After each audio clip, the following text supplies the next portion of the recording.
Read for Alethea Audio by R.L. Wolfe. Narrative of the most extraordinary and distressing shipwreck of the whaleship Essex of Nantucket, which was attacked and finally destroyed by a large spermaceti whale in the Pacific Ocean, with an account of the unparalleled sufferings of the captain and crew during a space of 93 days at sea in open boats in the years 1819 and 1820, by Owen Chase of Nantucket, first mate of said vessel. To the reader, I am aware that the public mind has been already nearly sated with the private stories of individuals, many of whom had few, if any, claims to public attention, and the injuries which have resulted from the promulgation of fictitious histories, and in many instances of journals entirely fabricated for the purpose, has had the effect to lessen the public interest in works of this description, and very much to undervalue the general cause of truth. It is, however, not the less important and necessary that narratives should continue to be furnished that have their foundations in fact, and the subject of which embraces new and interesting matter in any department of the arts or sciences. When the motive is worthy, the subject and style interesting, affording instruction, exciting a proper sympathy, and withal disclosing new and astonishing traits of human character, this kind of information becomes of great value to the philanthropist and philosopher, and is fully deserving of attention from every description of readers. On the subject of the facts contained in this little volume, they are neither so extravagant as to require the exercise of any great credulity to believe, nor, I trust, so unimportant or uninteresting as to forbid an attentive perusal. It was my misfortune to be a considerable, if not a principal, sufferer in the dreadful catastrophe that befell us, and in it I not only lost all the little I had ventured, but my situation and the prospects of bettering it, that at one time seemed to smile upon me, were all in one short moment destroyed with it. The hope of obtaining something of remuneration by giving a short history of my sufferings to the world must therefore constitute my claim to public attention. Preface. The increasing attention which is bestowed upon the whale fishery in the United States has lately caused a very considerable commercial excitement, and no doubt it will become, if it be not at present, as important and general a branch of commerce as any belonging to our country. It is now principally confined to a very industrious and enterprising portion of the population of the States, many individuals of whom have amassed very rapid and considerable fortunes. It is a business requiring that labor, economy, and enterprise for which the people of Nantucket are so eminently distinguished. It has enriched the inhabitants without bringing with it the usual corruptions and luxuries of a foreign trade, and those who are now most successful and conspicuous in it are remarkable for the primitive simplicity, integrity, and hospitality of the island. This trade, if I may so call it, took its rise amongst the earliest settlers, and has gradually advanced to the extended, important, and lucrative state in which it now is, without any material interruption, and with very little competition until the present time.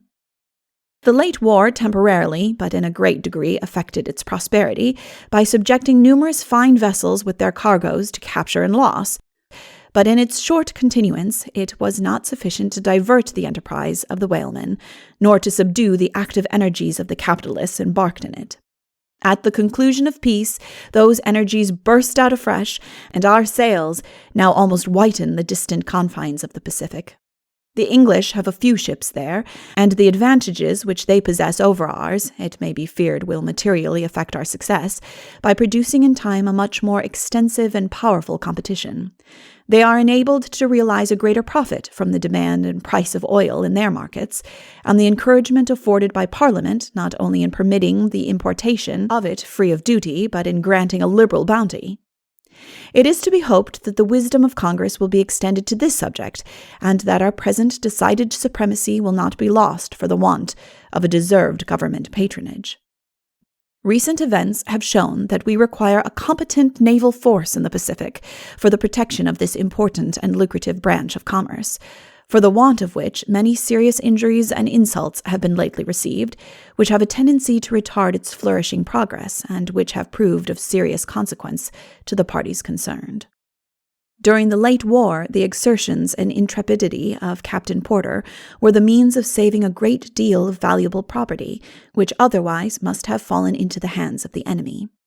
His skillful, spirited, and patriotic conduct on all occasions where he was called upon to act imparted a protection and confidence to our countrymen, which completely fulfilled their expectations of him, and without doubt those of the government in sending him there.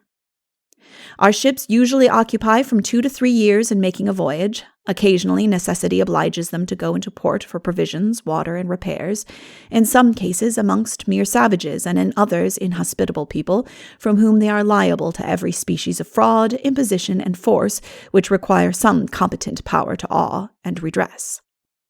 As long as the struggle between the patriots and royalists continues, or even should that speedily end, as long as young and unstable governments, as there naturally must be for many years to come, exist there, our whalemen will continue to require that countenance and support which the importance and prosperity of the trade to them and to the country eminently entitle them. It is undoubtedly a most hazardous business, involving many incidental and unavoidable sacrifices, the severity of which it seems cruel to increase by the neglect or refusal of a proper protection. The seamen employed in the fishery, and particularly those from Nantucket, are composed of the sons and connections of the most respectable families on the island, and unlike the majority of the class or profession to which they belong, they labor not only for their temporary subsistence, but they have an ambition and pride among them which seeks after distinguishment and promotion. Almost all of them enter the service with views of a future command, and submit cheerfully to the hardships and drudgery of the intermediate stations until they become thoroughly acquainted with their business. They are common sailors, boat steerers, and harpooners. The last of these is the most honorable and important. It is in this station that all the capacity of the young sailor is elicited, on the dexterous management of the harpoon, the line, and the lance, and in the adventurous positions which he takes alongside of his enemy, depends almost entirely the successful issue of his attack, and more real chivalry is not often exhibited on the deck of a battleship than is displayed by these hardy sons of the ocean in some of their gallant exploits among the whales. Nursed in the dangers of their business and exposed to the continual hazards and hardships of all seasons, climates, and weathers, it will not be surprising if they should become a fearless set of people and preeminent in all the requisites of good seamen. 2 voyages are generally considered sufficient to qualify an active and intelligent young man for command, in which time he learns from experience and the examples which are set him all that is necessary to be known. While on this subject, I may be allowed to observe that it would not be an unprofitable task in a majority of our respectable shipmasters in the merchant service to look into the principles of conduct and study the economical management of the captains of our whale ships. I am confident many serviceable hints could be gathered from the admirable system by which they regulate their concerns. They would learn also what respect is due to the character and standing of a captain of a whale ship, which those of the merchant service affect so much to undervalue. If the post of danger be the post of honor, and if merit emanates from exemplary private character, uncommon intelligence, and professional gallantry, then is it due to a great majority of the shipmasters of Nantucket that they should be held above the operations of an invidious and unjust distinction. It is a curious fact that one does exist, and it is equally an illiberal as an undeserved reproach upon them, which time and an acquaintance with their merits must speedily wipe away. Narrative. Chapter 1. The town of Nantucket, in the state of Massachusetts, contains about 8,000 inhabitants. Nearly a third part of the population are Quakers, and they are, taken together, a very industrious and enterprising people. On this island are owned about 100 vessels of all descriptions, engaged in the whale trade, giving constant employment and support to upwards of 1,600 hardy seamen, a class of people proverbial for their intrepidity. This fishery is not carried on to any extent from any other part of the United States, except from the town of New Bedford directly opposite to Nantucket, where are owned probably 20 sail. A voyage generally lasts about 2 years and a half, and with an entire uncertainty of success. Sometimes they are repaid with speedy voyages and profitable cargoes, and at others they drag out a listless and disheartening cruise without scarcely making the expense of an outfit. The business is considered a very hazardous one, arising from unavoidable accidents, in carrying on an exterminating warfare against those great leviathans of the deep, and indeed a Nantucket man is on all occasions fully sensible of the honor and merit of his profession. No doubt because he knows that his laurels, like the soldiers, are plucked from the brink of danger. Numerous anecdotes are related to the whalemen of Nantucket, and stories of hairbreadth escapes and sudden and wonderful preservation are handed down amongst them with the fidelity and no doubt many of them with the characteristic fictions of the ancient legendary tales. A spirit of adventure amongst the sons of other relatives of those immediately concerned in it takes possession of their minds at a very early age, captivated with the tough stories of the elder seamen, and seduced as well by the natural desire of seeing foreign countries as by the hopes of gain, they launch forth 6,000 or 8,000 miles from home into an almost untraversed ocean, and spend from 2 to 3 years of their lives in scenes of constant peril, labor, and watchfulness. The profession is one of great ambition, and full of honorable excitement. A tame man is never known amongst them, and the coward is marked with that peculiar aversion that distinguishes our public naval service. There are perhaps no people of superior corporal powers, and it has been truly said of them, that they possess a natural aptitude which seems rather the lineal spirit of their fathers than the effects of any experience. The town itself, during the war, was, naturally to have been expected, on the decline. But with the return of peace, it took a fresh start, and a spirit for carrying on the fishery received a renewed and very considerable excitement. Large capitals are now embarked, and some of the finest ships that our country can boast of are employed in it.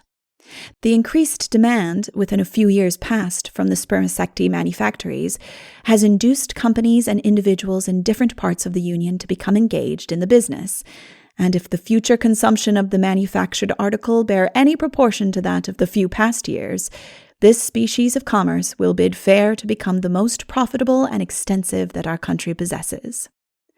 From the accounts of those who were in the early stages of the fishery concerned in it, it would appear that the whales have been driven, like the beasts of the forest, before the march of civilization, into remote and more unfrequented seas, until now they are followed by the enterprise and the perseverance of our seamen, even to the distant coasts of Japan. The ship Essex, commanded by Captain George Pollard, Jr., was fitted out at Nantucket and sailed on the 12th day of August, 1819, for the Pacific Ocean on a whaling voyage. Of this ship, I was the first mate. She had lately undergone a thorough repair in her upper works, and was at the time in all respects a sound, substantial vessel. She had a crew of 21 men, and was victualled and provided for 2 years and a half. We left the coast of America with a fine breeze, and steered for the western islands. On the second day out, while sailing moderately on our course in the Gulf Stream, a sudden squall of wind struck the ship from the southwest and knocked her completely on her beam ends, stove one of our boats, entirely destroyed 2 others, and threw down the camboose. We distinctly saw the approach of this gust, but miscalculated altogether as to the strength and violence of it. It struck the ship about 3 points off the weather quarter, at the moment that the man at the helm was in the act of putting her away to run before it. In an instant she was knocked down with her yards in the water, and before hardly a moment of time was allowed for reflection, she gradually came to the wind and righted.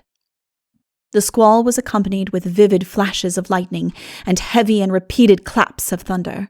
The whole ship's crew were for a short time thrown into the utmost consternation and confusion, but fortunately the violence of the squall was all contained in the first gust of the wind, and it soon gradually abated and became fine weather again. We repaired our damage with little difficulty, and continued on our course with the loss of the 2 boats. On the 30th of August we made the island of Flores, one of the western group called the Azores. We lay off and on the island for 2 days, during which time our boats landed and obtained a supply of vegetables and a few hogs. From this place we took the northeastern trade wind, and in 16 days made the Isle of May, one of the Cape de Verds.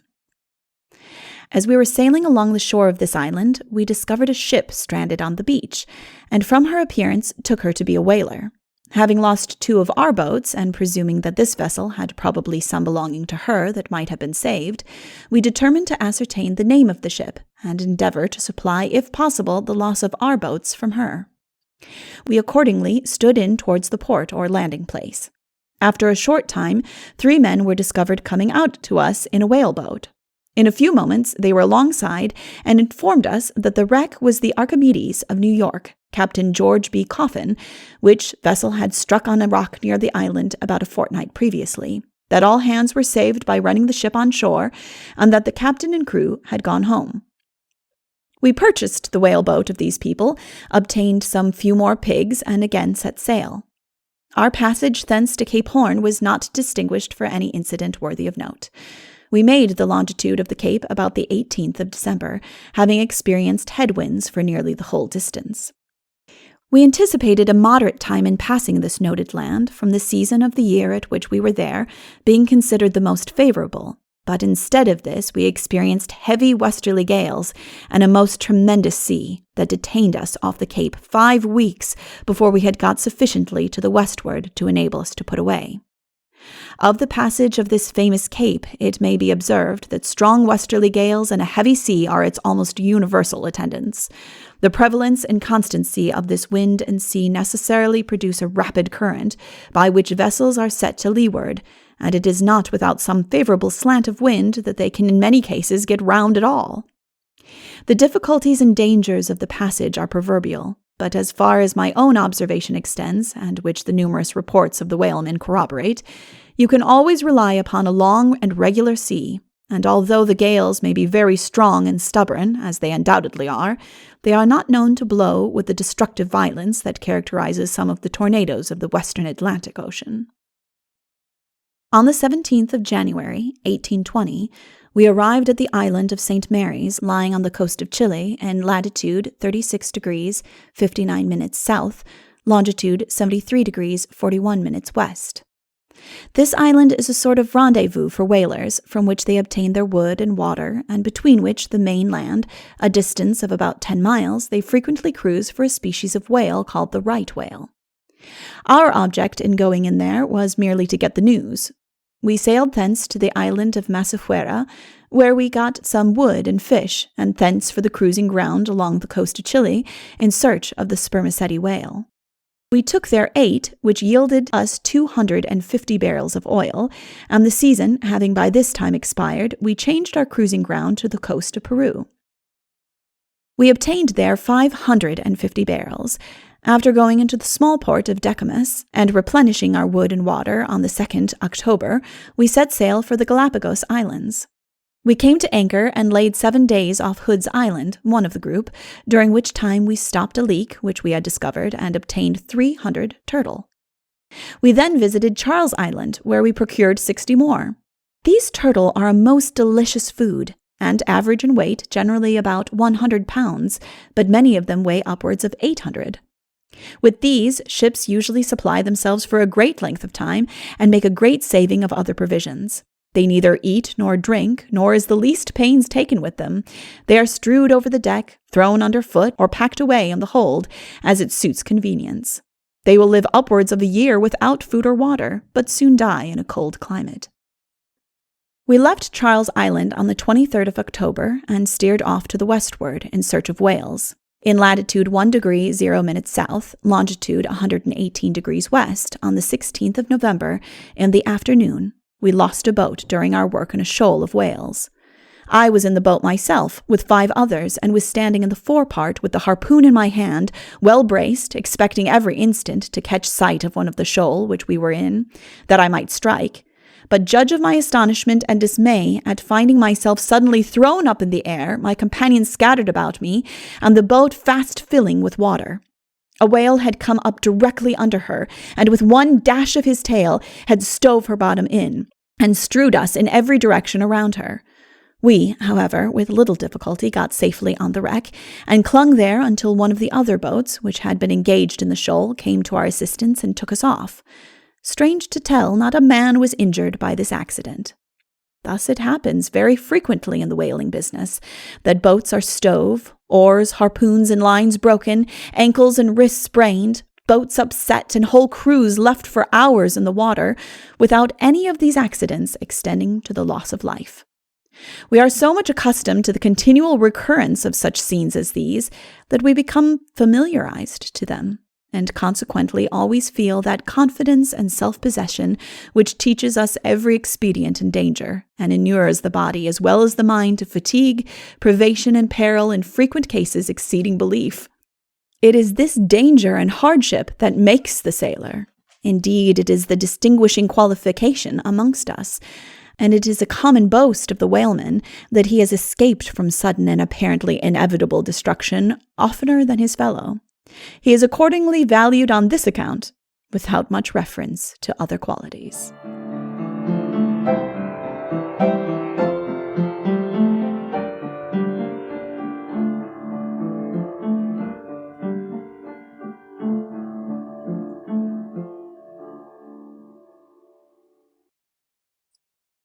Chapter 2.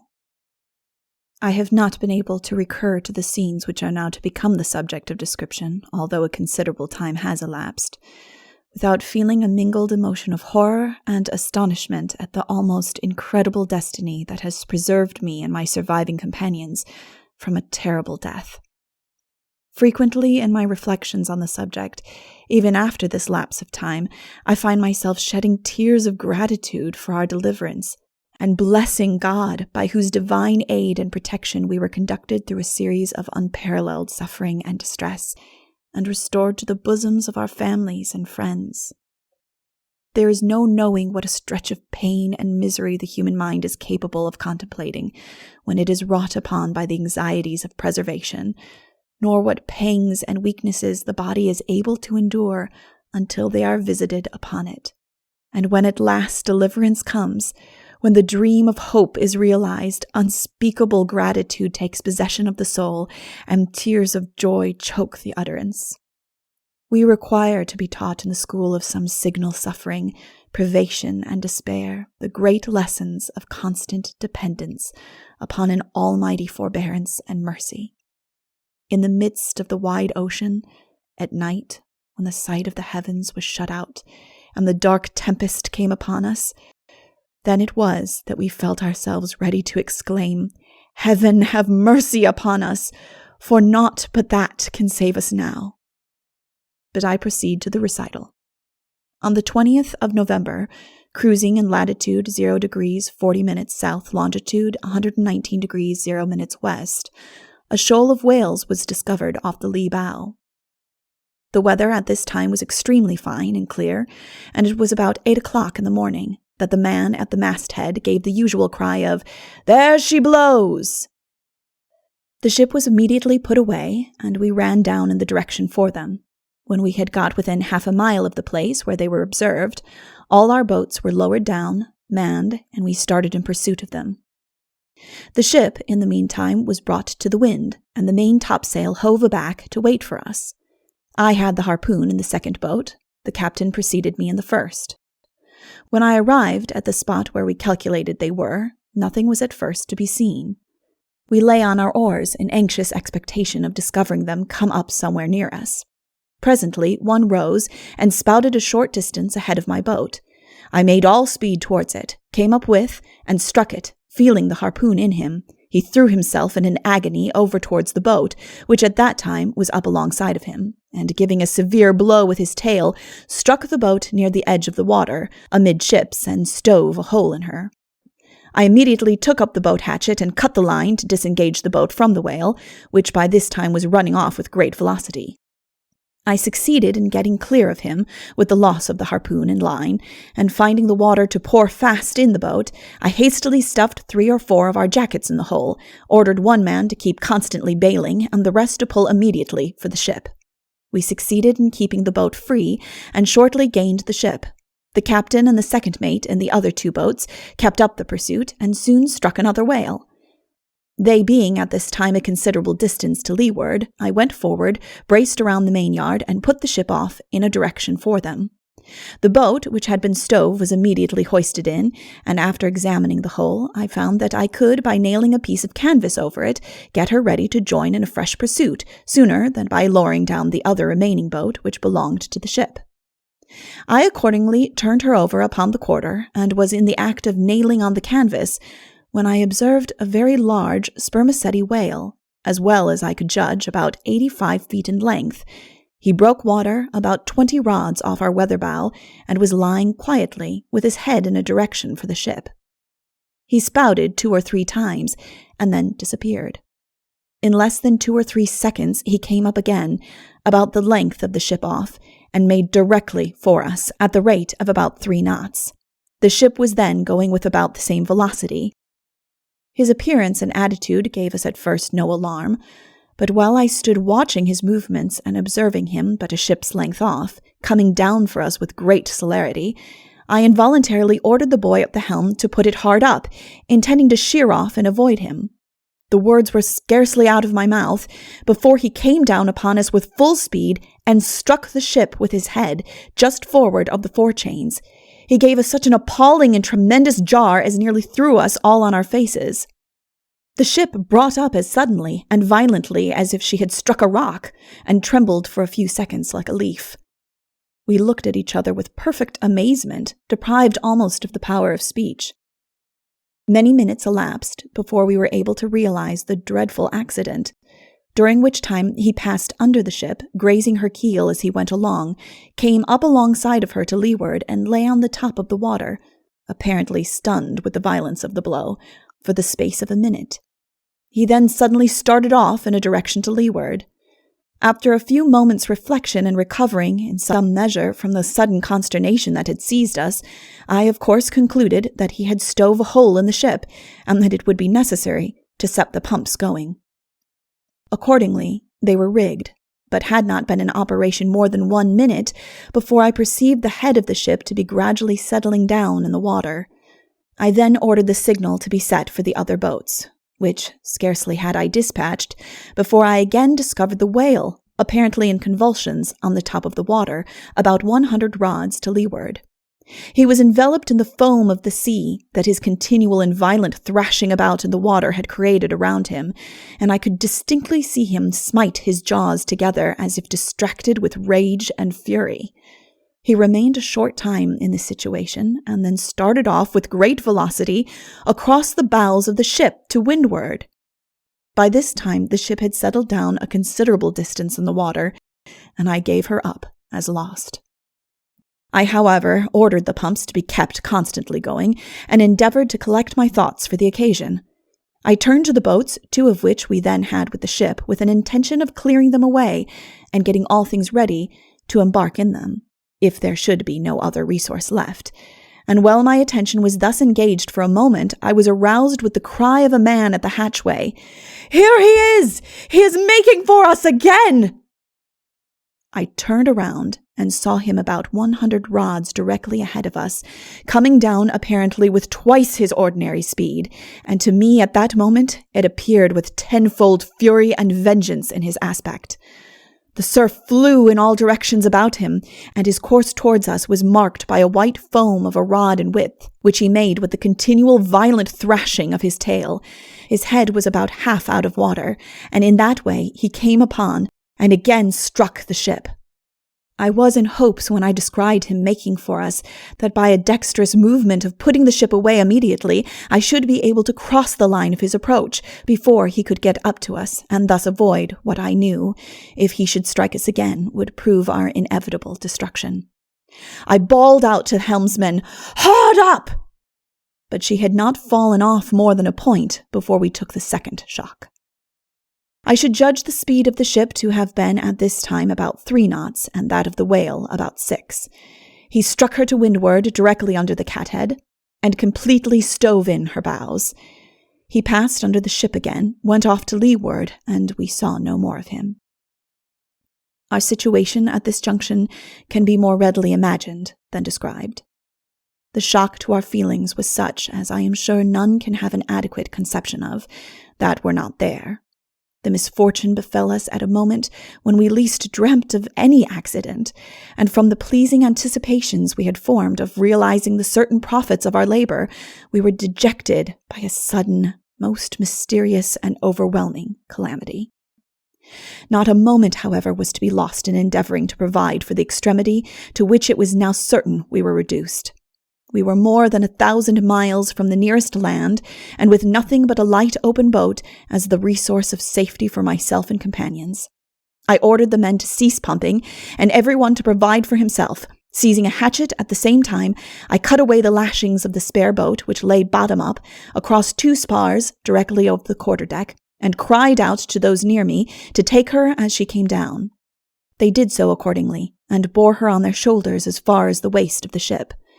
The steward had in the meantime gone down into the cabin twice and saved 2 quadrants, 2 practical navigators, and the captain's trunk and mine, all which were hastily thrown into the boat as she lay on the deck, with the 2 compasses which I snatched from the binnacle. He attempted to descend again, but the water by this time had rushed in, and he returned without being able to effect his purpose. By the time we had got the boat to the waist, the ship had filled with water and was going down on her beam ends. We shoved our boat as quickly as possible from the plank sheer into the water, all hands jumping in her at the same time, and launched off clear of the ship. We were scarcely 2 boats' lengths distance from her when she fell over to windward and settled down in the water. Amazement and despair now wholly took possession of us. We contemplated the frightful situation the ship lay in, and thought with horror upon the sudden and dreadful calamity that had overtaken us. We looked upon each other, as if to gather some consolatory sensation from an interchange of sentiments, but every countenance was marked with the paleness of despair. Not a word was spoken for several minutes by any of us. All appeared to be bound in a spell of stupid consternation, and from the time we were first attacked by the whale to the period of the fall of the ship, and of our leaving her on the boat, more than 10 minutes could not certainly have elapsed. God only knows in what way or by what means we were enabled to accomplish in that short time what we did. The cutting away and transporting the boat from where she was deposited would of itself, in ordinary circumstances, have consumed as much time as that, if the whole ship's crew had been employed in it. My companions had not saved a single article but what they had on their backs. But to me it was a source of infinite satisfaction, if any such could be gathered from the horrors of our gloomy situation, that we had been fortunate enough to have preserved our compasses, navigators, and quadrants. After the first shock of my feelings was over, I enthusiastically contemplated them as the probable instruments of our salvation. Without them, all would have been dark and hopeless. Gracious God! What a picture of distress and suffering now presented itself to my imagination.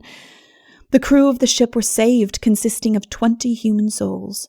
All that remained to conduct these 20 beings through the stormy tears of the ocean, perhaps many thousand miles, were 3 open, light boats. The prospect of obtaining any provisions or water from the ship to subsist upon during the time was at least now doubtful. How many long and watchful nights, thought I, are to be passed? How many tedious days of partial starvation are to be endured before the least relief or mitigation of our sufferings can be reasonably anticipated? We lay at this time in our boat, about 2 ships' length off from the wreck, in perfect silence, calmly contemplating her situation, and absorbed in our own melancholy reflections, when the other boats were discovered rowing up to us. They had but shortly before discovered that some accident had befallen us, but of the nature of which they were entirely ignorant. The sudden and mysterious disappearance of the ship was first discovered by the boat steerer in the captain's boat, and with a horror-struck countenance and voice he suddenly exclaimed, "Oh, my God! Where is the ship?" Their operations upon this were instantly suspended, and a general cry of horror and despair burst from the lips of every man, as their looks were directed for her in vain over every part of the ocean. They immediately made all haste towards us. The captain's boat was the first that reached us. He stopped about a boat's length off, but had no power to utter a single syllable. He was so completely overpowered with the spectacle before him that he sat down in his boat, pale and speechless. I could scarcely recognize his countenance. He appeared to be so much altered, awed, and overcome with the oppression of his feelings and the dreadful reality that lay before him. He was in a short time, however, enabled to address the inquiry to me. "My God, Mr. Chase, what is the matter?" I answered, "We have been stove by a whale." I then briefly told him the story. After a few moments' reflection, he observed that we must cut away her masts and endeavor to get something out of her to eat.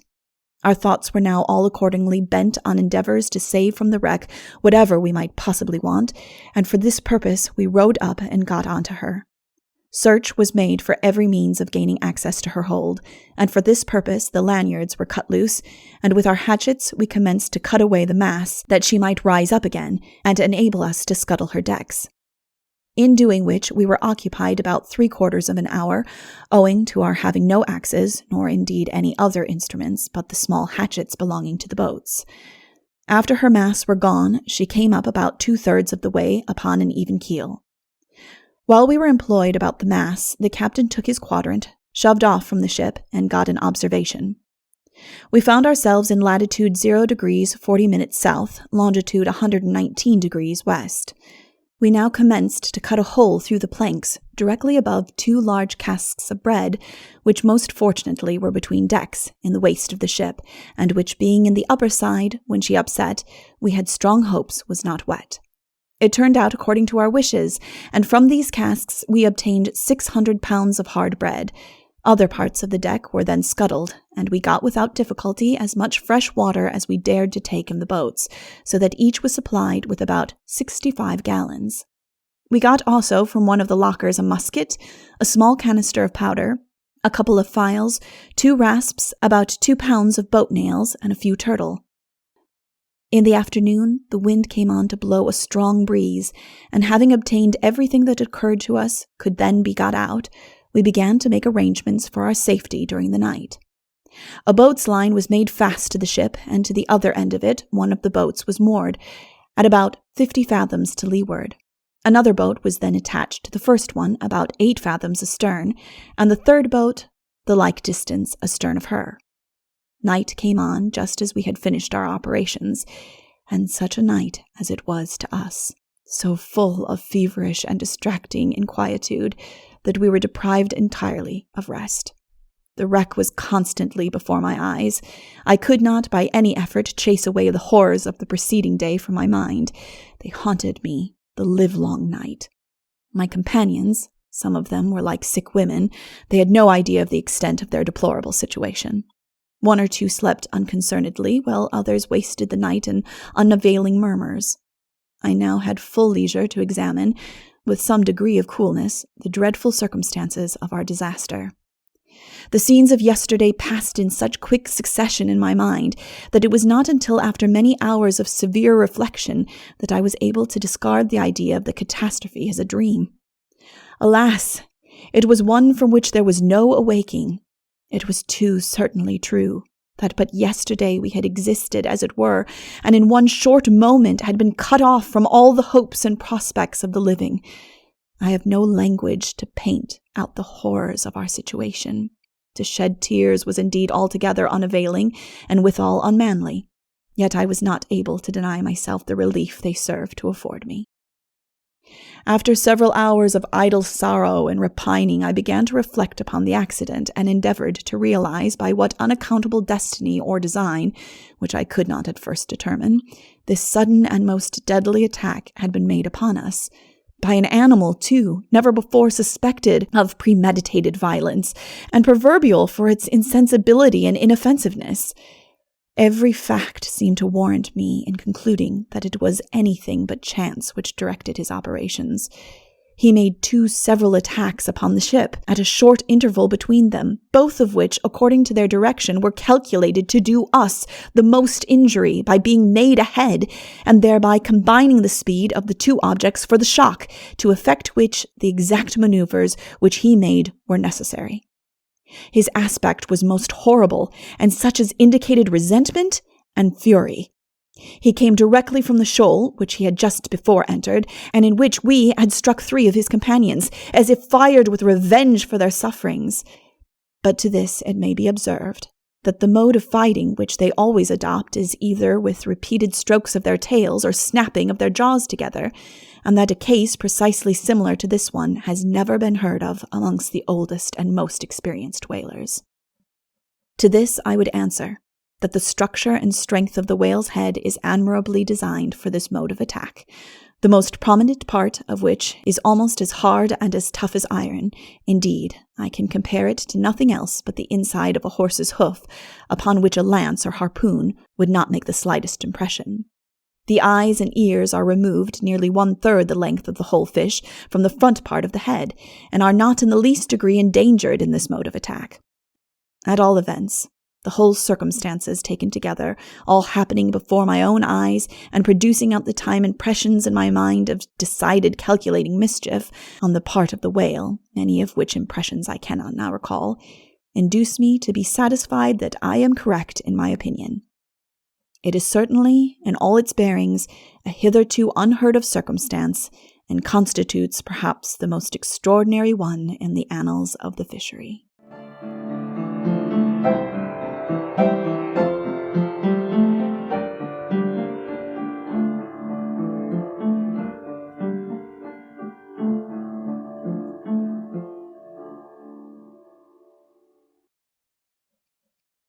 Chapter 3.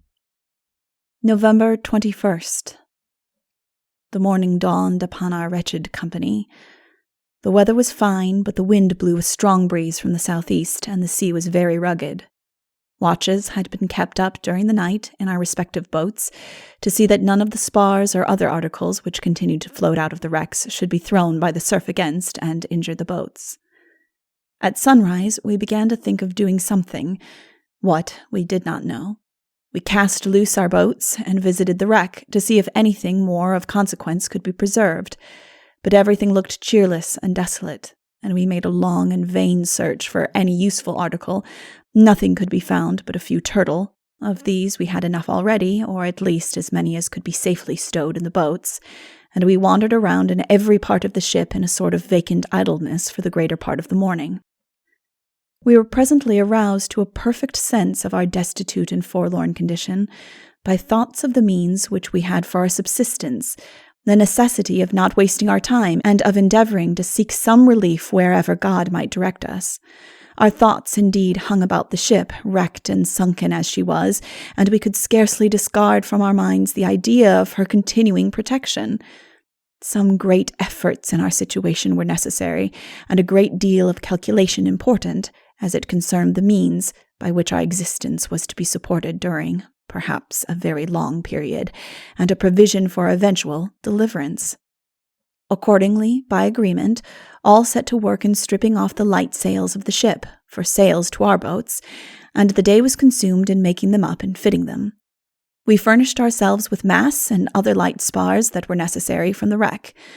Each boat was rigged with 2 masts to carry a flying jib and 2 spritsails. The spritsails were made so that 2 reefs could be taken in them, in case of heavy blows. We continued to watch the wreck for any serviceable articles that might float from her, and kept 1 man during the day on the stump of her foremast, on the lookout for vessels. Our work was very much impeded by the increase of the wind and sea, and the surf breaking almost continually into the boats gave us many fears that we should not be able to prevent our provisions from getting wet, and above all served to increase the constant apprehensions that we had of the insufficiency of the boats themselves during the rough weather that we should necessarily experience.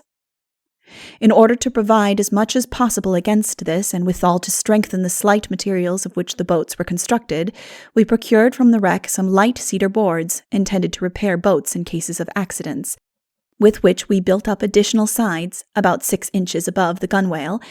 These we afterwards found were of infinite service for the purpose for which they were intended.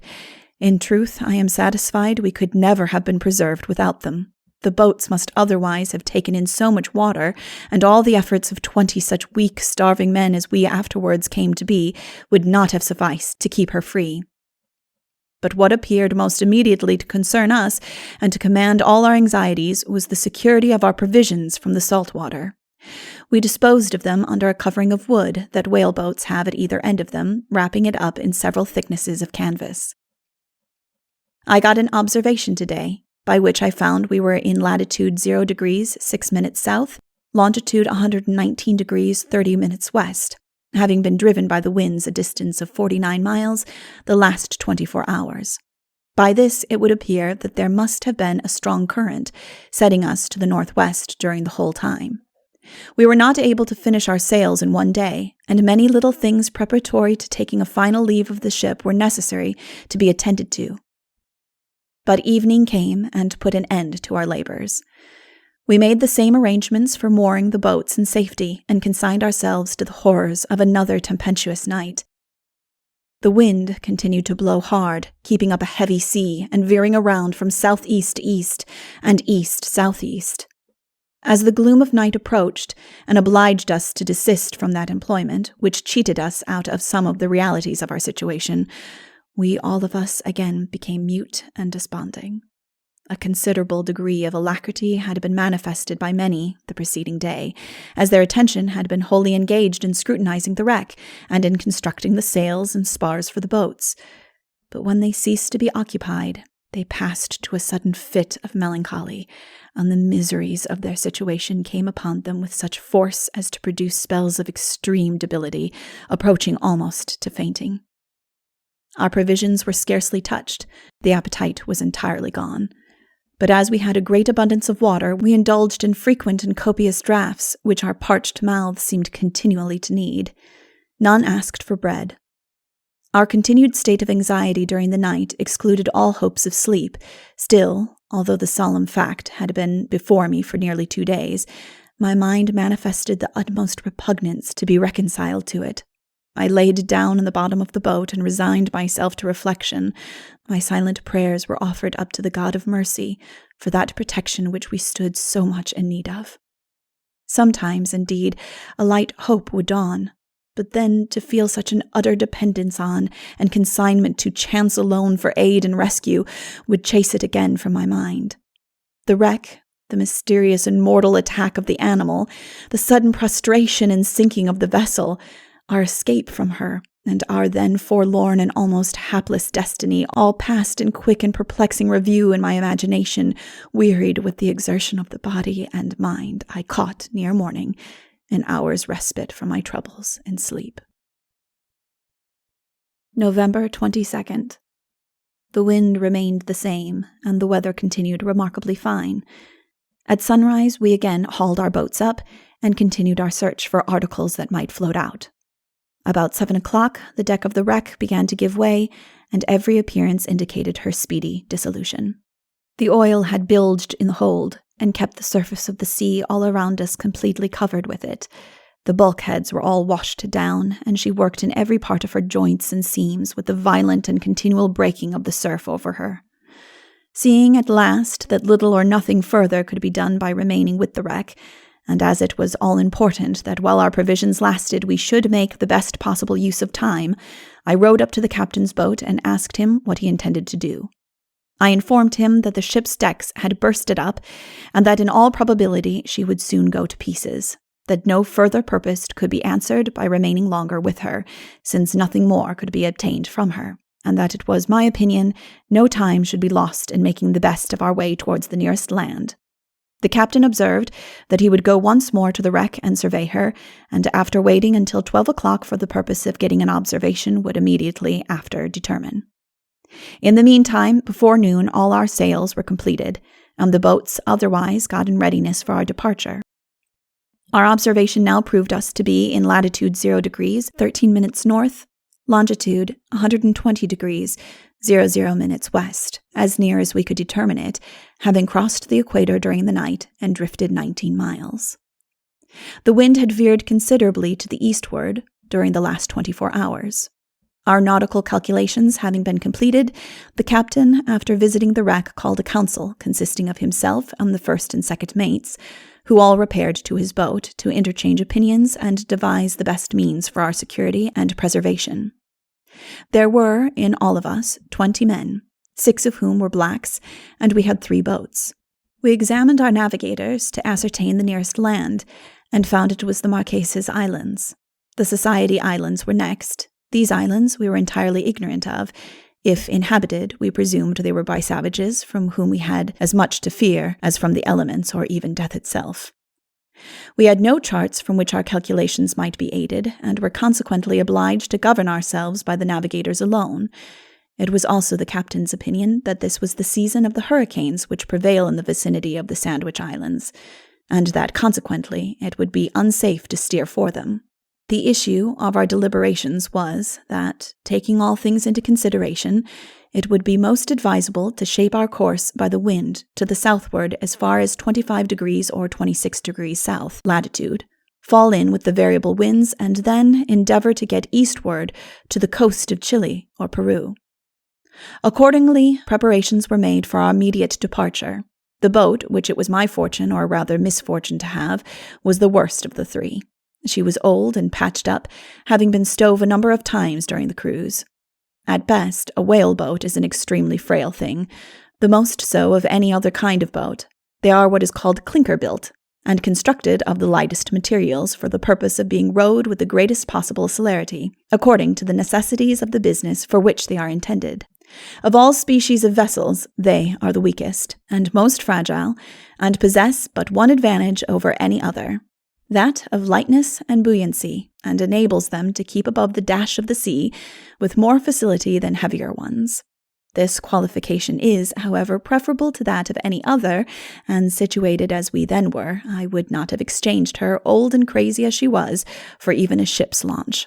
I am quite confident that to this quality of our boats we most especially owed our preservation through the many days and nights of heavy weather that we afterwards encountered. In consideration of my having the weakest boat, 6 men were allotted to it, while those of the captain and second mate took 7 each, and at 12:30 we left the wreck, steering our course with nearly all sail set south-southeast. At 4 o'clock in the afternoon we lost sight of her entirely. Many were the lingering and sorrowful looks we cast behind us.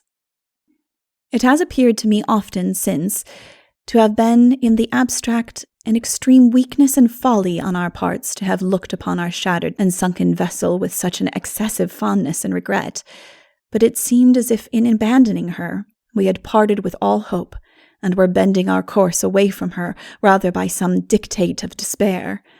We agreed to keep together in our boats as nearly as possible, to afford assistance in cases of accident, and to render our reflections less melancholy by each other's presence.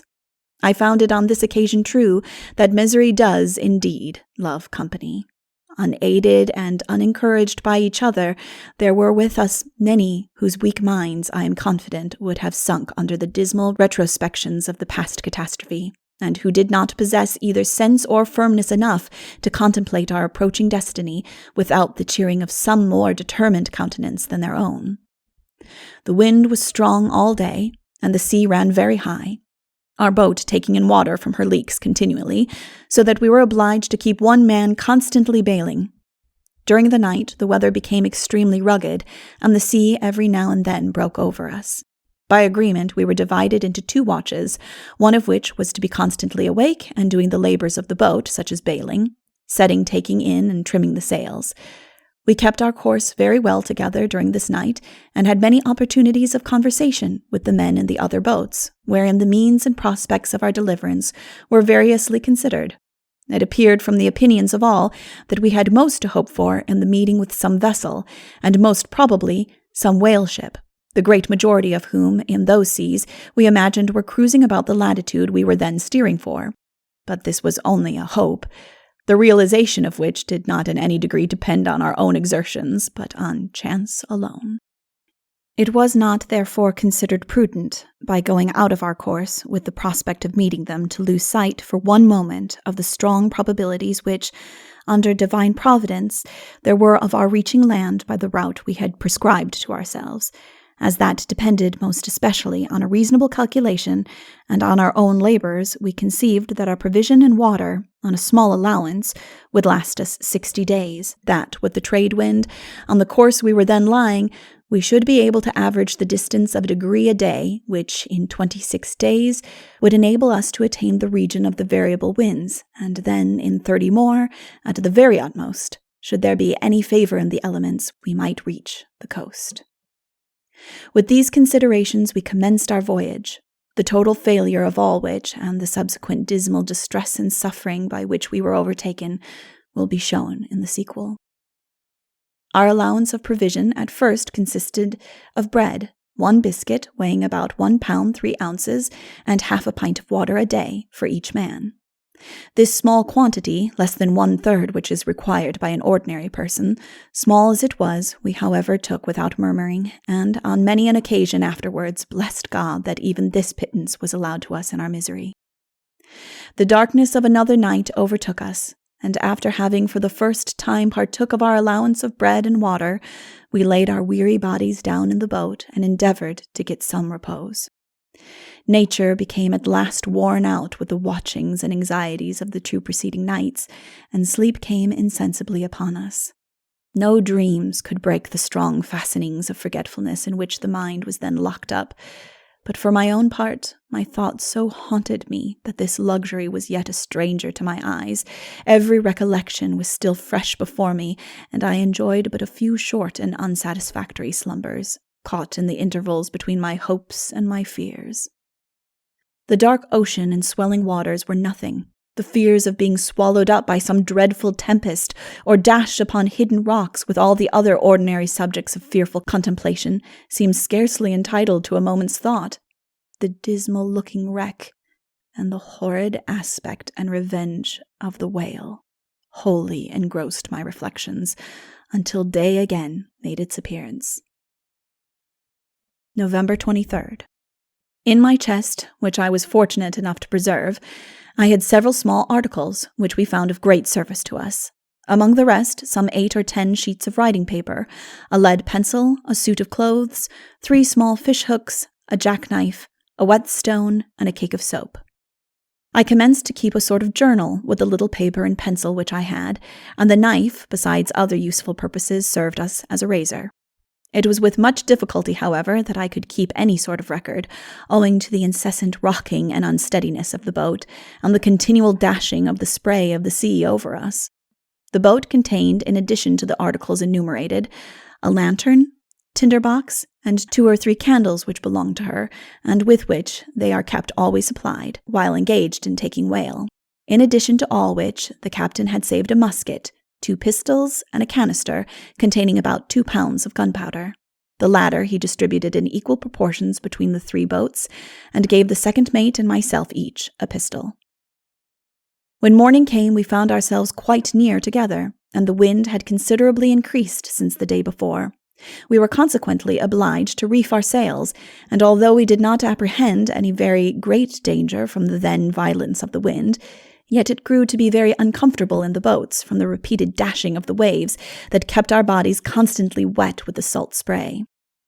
We, however, stood along our course until 12 o'clock, when we got an observation as well as we were able to obtain one, while the water flew all over us, and the sea kept the boat extremely unsteady. We found ourselves this day in latitude 0 degrees 58 minutes south, having repassed the equator. We abandoned the idea altogether of keeping any correct longitudinal reckoning, having no glass nor log line. The wind moderated in the course of the afternoon a little, but at night came on to blow again almost a gale. We began now to tremble for our little bark. She was so ill calculated in point of strength to withstand the racking of the sea, while it required the constant labors of one man to keep her free of water. We were surrounded in the afternoon with porpoises that kept playing about us in great numbers and continued to follow us during the night. November 24th. The wind had not abated any since the preceding day, and the sea had risen to be very large and increased, if possible, the extreme uncomfortableness of our situation. What added more than anything else to our misfortunes was that all our efforts for the preservation of our provisions proved in a great measure ineffectual. A heavy sea broke suddenly into the boat, and before we could snatch it up, damaged some part of it. By timely attention, however, and great caution, we managed to make it eatable, and to preserve the rest from a similar casualty. This was a subject of extreme anxiety to us. The expectation, poor enough of itself indeed, upon which our final rescue was founded, must change at once to utter hopelessness, deprived of our provisions, the only means of continuing us in the exercise, not only of our manual powers, but in those of reason itself. Hence, above all other things, this was the object of our utmost solicitude and pains. We ascertained the next day that some of the provisions in the captain's boat had shared a similar fate during the night, both which accidents served to arouse us to a still stronger sense of our slender reliance upon the human means at our command, and to show us our utter dependence on that divine aid which we so much the more stood in need of. November 25th. No change of wind had yet taken place, and we experienced the last night the same wet and disagreeable weather of the preceding one. About 8 o'clock in the morning, we discovered that the water began to come fast in our boat, and in a few minutes the quantity increased to such a degree as to alarm us considerably for our safety. We commenced immediately a strict search in every part of her to discover the leak, and, after tearing up the ceiling or floor of the boat near the bows, we found it proceeded from one of the streaks or outside boards having bursted off there. No time was to be lost in devising some means to repair it. The great difficulty consisted in its being in the bottom of the boat, about 6 inches from the surface of the water. It was necessary, therefore, to have access to the outside to enable us to fasten it on again. The leak being to leeward, we hove about and lay to on the other tack, which brought it then nearly out of the water. The captain, who was at the time ahead of us, seeing us maneuvering to get the boat about, shortened sail and presently tacked and ran down to us. I informed him of our situation, and he came immediately alongside to our assistance. After directing all the men in the boat to get on one side, the other, by that means, heeled out of the water a considerable distance, and, with a little difficulty, we then managed to drive in a few nails and secured it much beyond our expectations. Fears of no ordinary kind were excited by this seemingly small accident. When it is recollected to what a slight vessel we had committed ourselves, our means of safety alone consisting in her capacity and endurance for many weeks, in all probability yet to come, it will not be considered strange that this little accident should not only have damped our spirits considerably, but have thrown a great gloominess over the natural prospects of our deliverance. On this occasion, too, were we enabled to rescue ourselves from inevitable destruction by the possession of a few nails, without which, had it not been our fortune to save some from the wreck, we would, in all human calculation, have been lost. We were still liable to a reoccurrence of the same accident, perhaps to a still worse one, as in the heavy and repeated racking of the swell, the progress of our voyage would serve but to increase the incapacity and weakness of our boat, and the starting of a single nail in her bottom would most assuredly prove our certain destruction. We wanted not this additional reflection to add to the miseries of our situation. November 26th. Our sufferings, heaven knows, were now sufficiently increased, and we looked forward, not without an extreme dread and anxiety, to the gloomy and disheartening prospect before us. We experienced a little abatement of wind and rough weather today, and took the opportunity of drying the bread that had been wet the day previously. To our great joy and satisfaction also, the wind hauled out to east-northeast, and enabled us to hold a much more favorable course. With these exceptions, no circumstance of any considerable interest occurred in the course of this day. The 27th of November was alike undistinguished for any incident worthy of note, except that the wind again veered back to east and destroyed the fine prospect we had entertained of making a good run for several days to come. November 28th. The wind hauled still further to the southward and obliged us to fall off our course to south and commenced to blow with such violence as to put us again under short sail. The night set in extremely dark and tempestuous, and we began to entertain fears that we should be separated. We, however, with great pains managed to keep about a ship's length apart, so that the white sails of our boats could be distinctly discernible. The captain's boat was but a short distance astern of mine, and that of the second mate a few rods to leeward of his. At about 11 o'clock at night, having laid down to sleep in the bottom of the boat, I was suddenly awakened by one of my companions, who cried out that the captain was in distress, and was calling on us for assistance. I immediately aroused myself and listened a moment, to hear if anything further should be said, when the captain's loud voice arrested my attention. He was calling to the second mate, whose boat was nearer to him than mine. I made all haste to put about, ran down to him, and inquired what was the matter.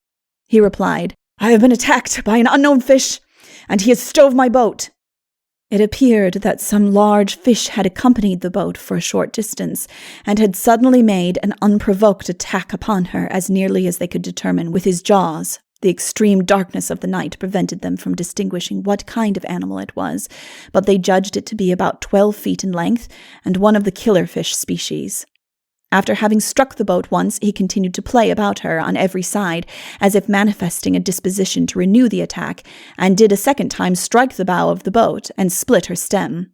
They had no other instrument of offence but the sprit pole, a long slender piece of wood by which the peak of the sail is extended, with which, after repeated attempts to destroy the boat, they succeeded in beating him off. I arrived just as he had discontinued his operations and disappeared. He had made a considerable breach in the bows of the boat, through which the water had begun to pour fast, and the captain, imagining matters to be considerably worse than they were, immediately took measures to remove his provisions into the second mate's boat and mine in order to lighten his own, and by that means and constant bailing to keep her above water until daylight should enable him to discover the extent of the damage and to repair it. The night was spissy darkness itself. The sky was completely overcast, and it seemed to us as if fate was wholly relentless, and pursuing us with such a cruel complication of disasters. We were not without our fears that the fish might renew his attack some time during the night upon one of the other boats and unexpectedly destroy us, but they proved entirely groundless, as he was never afterwards seen.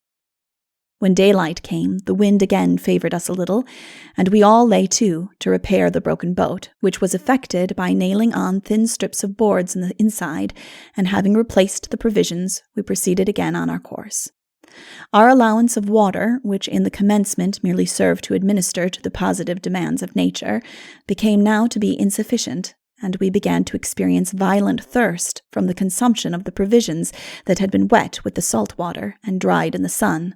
Of these we were obliged to eat first to prevent their spoiling, and we could not, nay, we did not dare, to make any encroachments on our stock of water. Our determination was to suffer as long as human patience and endurance would hold out, having only in view the relief that would be afforded us when the quantity of wet provisions should be exhausted. Our extreme sufferings here first commenced. The privation of water is justly ranked among the most dreadful of the miseries of our life. The violence of raving thirst has no parallel in the catalogue of human calamities.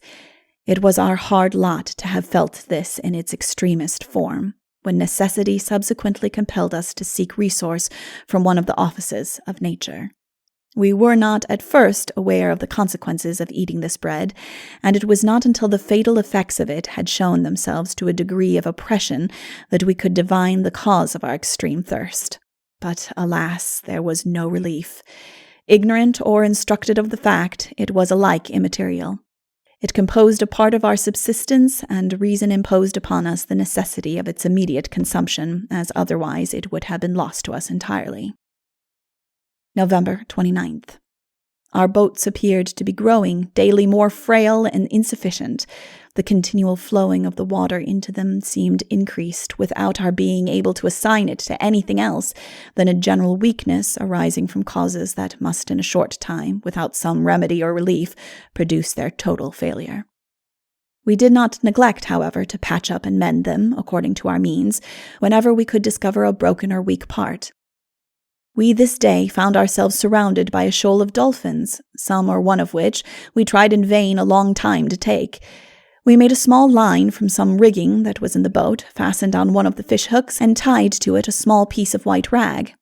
They took not the least notice of it, but continued playing around us nearly all day, mocking both our miseries and our efforts. November 30th. This was a remarkably fine day, the weather not exceeded by any that we had experienced since we left the wreck. At 1 o'clock, I proposed to our boat's crew to kill one of the turtle, 2 of which we had in our possession.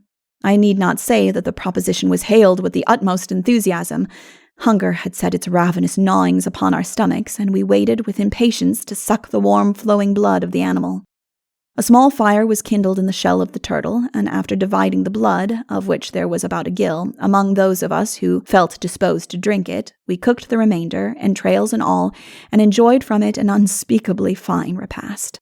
The stomachs of 2 or 3 revolted at the sight of the blood and refused to partake of it. Not even the outrageous thirst that was upon them could induce them to taste it. For myself, I took it like a medicine, to relieve the extreme dryness of my palate, and stopped not to inquire whether it was anything else than a liquid. After this, I may say, exquisite banquet, our bodies were considerably recruited, and I felt my spirits now much higher than they had been at any time before. My observation this day, we found ourselves in latitude 7 degrees, 53 minutes south. Our distance from the wreck, as nearly as we could calculate, was then about 480 miles. December 1st.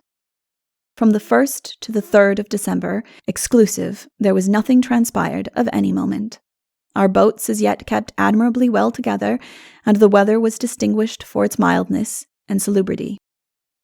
We gathered consolation, too, from a favorable slant which the wind took to northeast, and our situation was not at that moment, we thought, so comfortless as we had been led at first to consider it. But in our extravagant felicitations upon the blessing of the wind and weather, we forgot our leaks, our weak boats, our own debility, our immense distance from land, the smallness of our stock of provisions, all which, when brought to mind with the force which they deserved, were too well calculated to dishearten us, and cause us to sigh for the hardships of our lot. Up to the 3rd of December, the raging thirst of our mouths had not been but in a small degree alleviated. Had it not been for the pains which that gave us, we should have tasted, during the spell of fine weather, a species of enjoyment derived from a momentary forgetfulness of our actual situation. December 3rd. With great joy, we hailed the last crumb of our damaged boat and commenced this day to take our allowance of healthy provisions. The salutary and agreeable effects of this change were felt at first in no slight a degree, as to give us no great cause of comfort or satisfaction. But gradually, as we partook of our small allowance of water, the moisture began to collect in our mouths, and the parching fever of the palate imperceptibly left it. An accident here happened to us which gave us a great momentary spell of uneasiness. The night was dark, and the sky was completely overcast, so that we could scarcely discern each other's boats, when at about 10 o'clock that of the second mate was suddenly missing.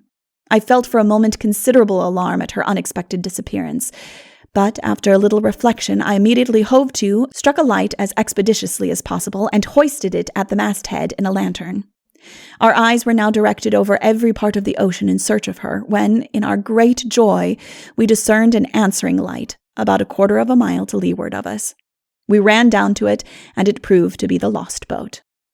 Strange as the extraordinary interest which we felt in each other's company may appear, and much as our repugnance to separation may seem to imply of weakness, it was the subject of our continual hopes and fears. It is truly remarked that misfortune more than anything else serves to endear us to our companions. So strongly was this sentiment engrafted upon our feelings, and so closely were the destinies of all of us involuntarily linked together, that, had one of the boats been wrecked, and wholly lost, with all her provisions and water, we should have felt ourselves constrained, by every tie of humanity, to have taken the surviving sufferers into the other boats and shared our bread and water with them, while a crumb of one or a drop of the other remained. Hard indeed would the case have been for all, and much as I have since reflected on the subject, I have not been able to realize, had it so happened that a sense of our necessities would have allowed us to give so magnanimous and devoted a character of our feelings. I can only speak of the impressions which I recollect I had at the time.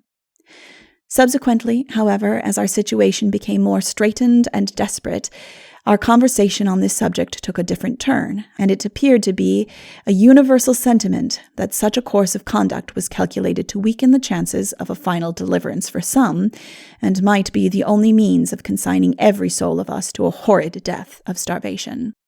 There is no question but that an immediate separation, therefore, was the most politic measure that could be adopted, and that every boat should take its own separate chance. While we remain together, should any accident happen of the nature alluded to, no other course could be adopted than that of taking the survivors into the other boats and giving up voluntarily what we were satisfied could alone prolong our hopes and multiply the chances of our safety, or unconcernedly witness their struggles in death, perhaps beat them from our boats with weapons back into the ocean. The expectation of reaching the land was founded upon a reasonable calculation of the distance, the means, and the subsistence, all which were scanty enough, God knows, and ill-adapted to the probable exigences of the voyage. Any addition to our own demands in this respect would not only injure, but actually destroy the whole system which we had laid down, and reduce us to a slight hope, derived either from the speedy death of some of our crew, or the falling in with some vessel. With all this, however, there was a desperate instinct that bound us together. We could not reason on the subject with any degree of satisfaction to our minds, yet we continued to cling to each other with a strong and involuntary impulse. This, indeed, was a matter of no small difficulty, and it constituted, more than anything else, a source of continual watching and inquietude.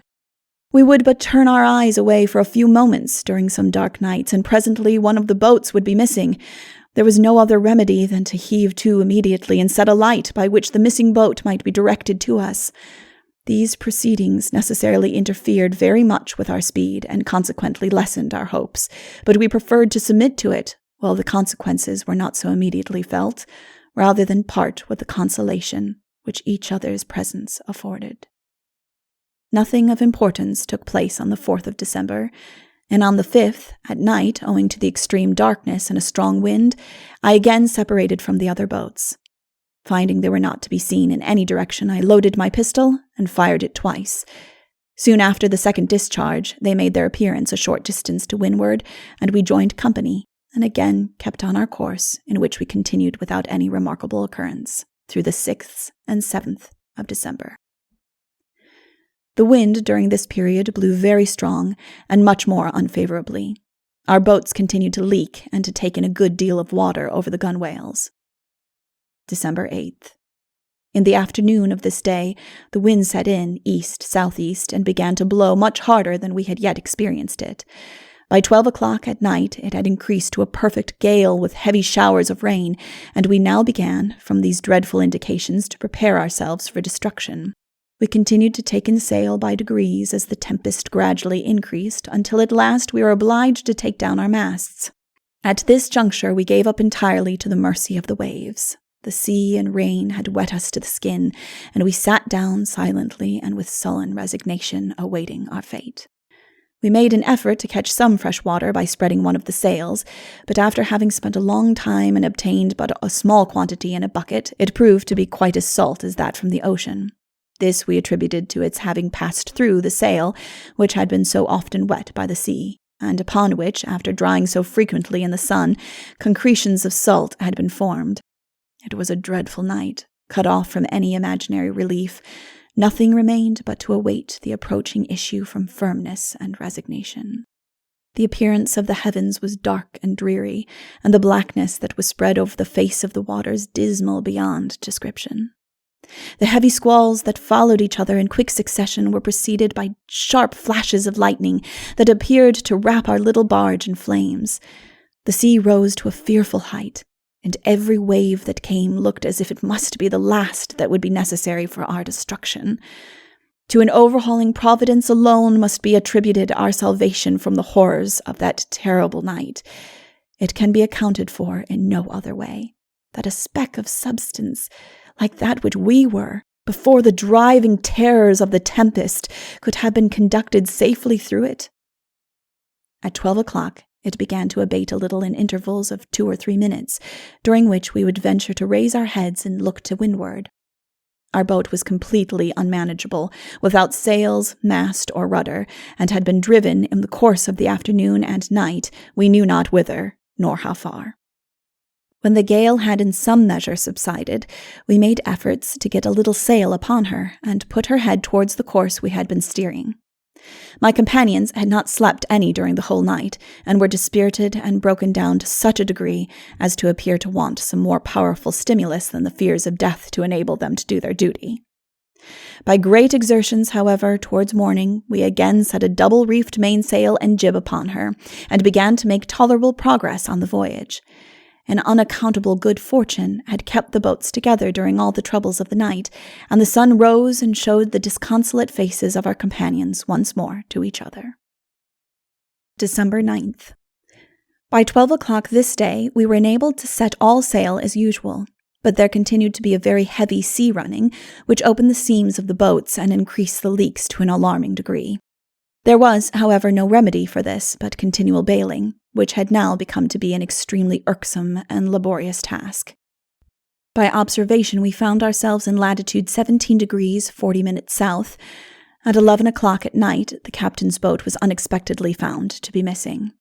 After the last accident of this kind, we had agreed, if the same should again occur, that, in order to save our time, the other boats should not heave to, as usual, but continue on their course until morning, and thereby save the great detention that must arise from such repeated delays. We, however, concluded on this occasion to make a small effort, which, if it did not immediately prove the means of restoring the lost boat, we would discontinue and again make sail. Accordingly, we hove to for an hour, during which time I fired my pistol twice, and obtaining no tidings of the boat, we stood on our course. When daylight appeared, she was to leeward of us about 2 miles. Upon observing her, we immediately ran down and again joined company.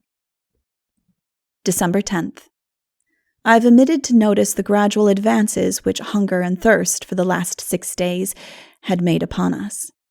As the time had lengthened since our departure from the wreck, and the allowance of provision making the demands of the appetite daily more and more importunate, they had created in us an almost uncontrollable temptation to violate our resolution and satisfy, for once, the hard yearnings of nature from our stock.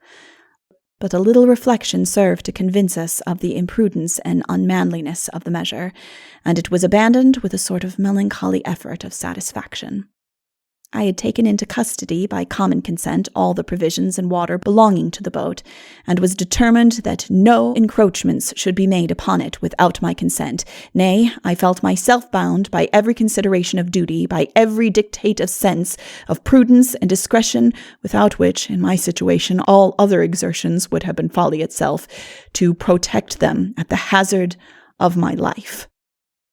For this purpose, I locked up in my chest the whole quantity, and never for a single moment closed my eyes without placing some part of my person in contact with the chest, and having loaded my pistol, kept it constantly about me. I should not certainly have put any threats in execution as long as the most distant hopes of reconciliation existed, and was determined, in case the least refractory disposition should be manifested, a thing which I contemplated not unlikely to happen with a set of starving wretches like ourselves, that I would immediately divide our subsistence into equal proportions, and give each man's share into his own keeping. Then, should any attempt be made upon mine, which I intended to mete out to myself according to exigences, I was resolved to make the consequences of it fatal. There was, however, the most upright and obedient behavior in this respect manifested by every man in the boat, and I never had the least opportunity of proving what my conduct would have been on such an occasion.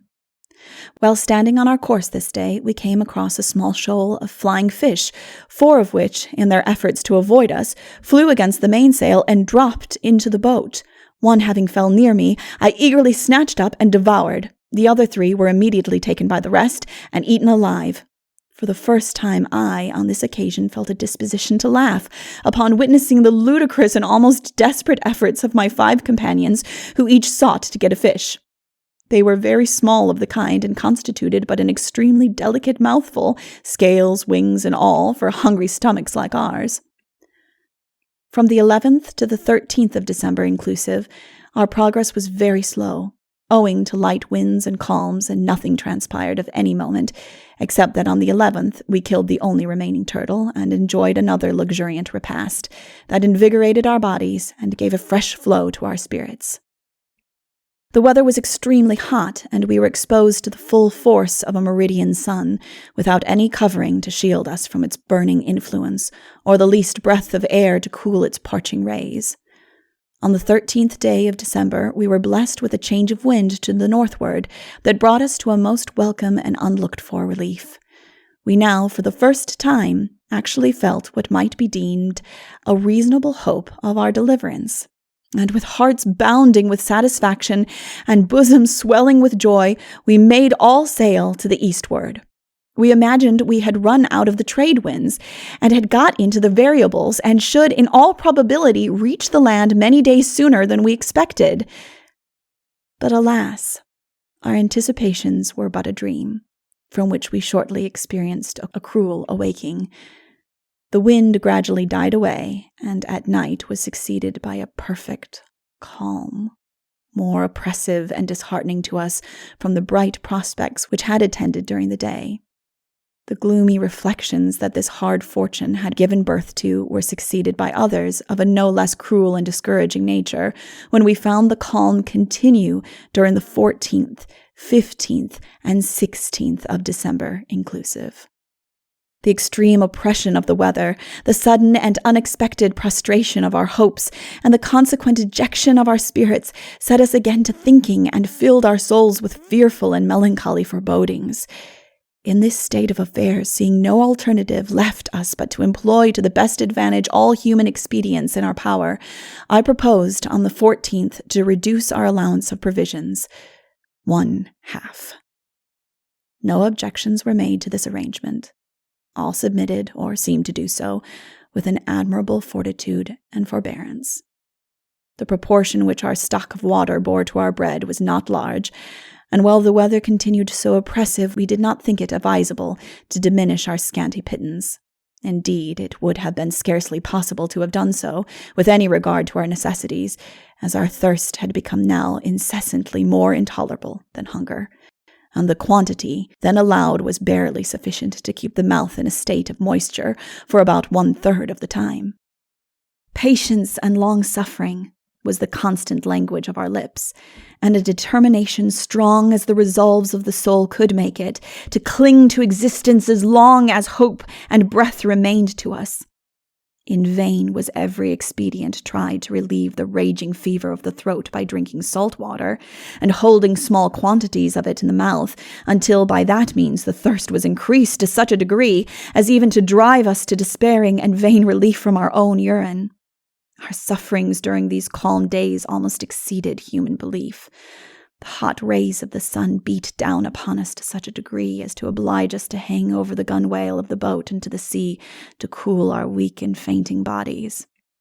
This expedient afforded us, however, a grateful relief, and was productive of a discovery of infinite importance to us.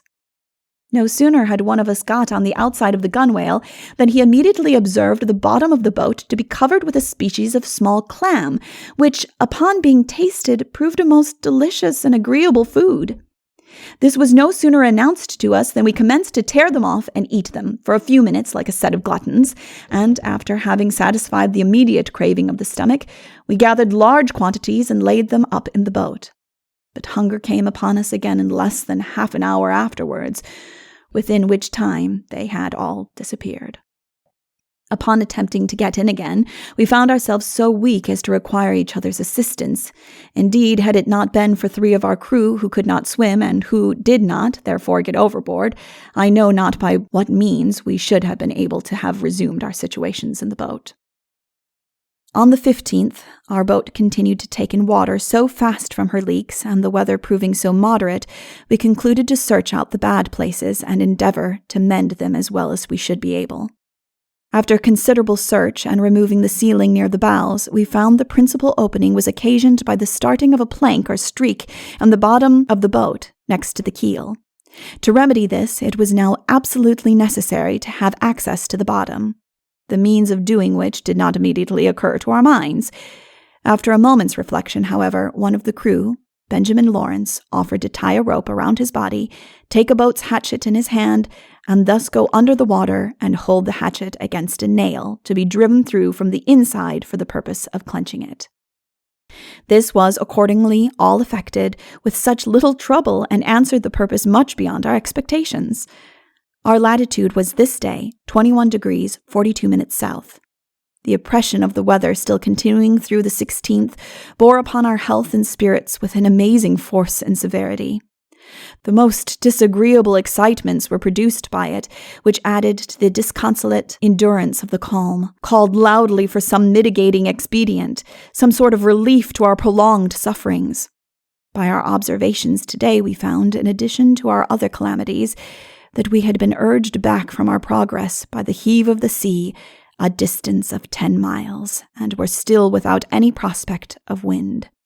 In this distressing posture of our affairs, the captain proposed that we should commence rowing, which being seconded by all, we immediately concluded to take a double allowance of provision and water for the day, and row during the cool of the nights until we should get a breeze from some quarter or other. Accordingly, when night came, we commenced our laborious operations. We made but a very sorry progress. Hunger and thirst and long inactivity had so weakened us that in 3 hours every man gave out, and we abandoned the further prosecution of the plan. With the sunrise the next morning on the 17th, a light breeze sprung up from the southeast, and although directly ahead, it was welcomed with almost frenzied feelings of gratitude and joy. December 18th. The wind had increased this day considerably, and by 12 o'clock blew a gale, veering from southeast to east-southeast. Again we were compelled to take in all sail and lie to for the principal part of the day. At night, however, it died away, and the next day, the 19th, proved very moderate and pleasant weather, and we again commenced to make a little progress. December 20th. This was a day of great happiness and joy. After having experienced one of the most distressing nights in the whole catalogue of our sufferings, we awoke to a morning of comparative luxury and pleasure.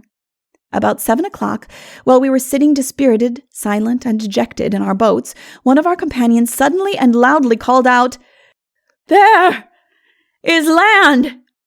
We were all aroused in an instant, as if electrified, and casting our eyes to leeward, there indeed was the blessed vision before us, as plain and palpable as could be wished for. A new and extraordinary impulse now took possession of us. We shook off the lethargy of our senses, and seemed to take another and a fresh existence. One or two of my companions, whose lagging spirits and worn-out frames had begun to inspire them with an utter indifference to their fate, now immediately brightened up and manifested a surprising alacrity and earnestness to gain, without delay, the much-wished-for shore. It appeared at first a low, white beach, and lay like a basking paradise before our longing eyes. It was discovered nearly at the same time by the other boats, and a general burst of joy and congratulation now passed between us. It is not within the scope of human calculation by a mere listener to the story to divine what the feelings of our hearts were on this occasion. Alternate expectation, fear, gratitude, surprise, and exultation each swayed our minds and quickened our exertions. We ran down for it, and at 11 o'clock a.m. we were within a quarter of a mile of the shore. It was an island, to all appearance, as nearly as we could determine it, about 6 miles long and 3 broad, with a very high, rugged shore, and surrounded by rocks. The sides of the mountains were bare, but on the tops it looked fresh and green with vegetation. Upon examining our navigators, we found it was Ducey's Island, lying on latitude 24 degrees 40 minutes south, longitude 124 degrees 40 minutes west. A short moment sufficed for reflection, and we made immediate arrangements to land.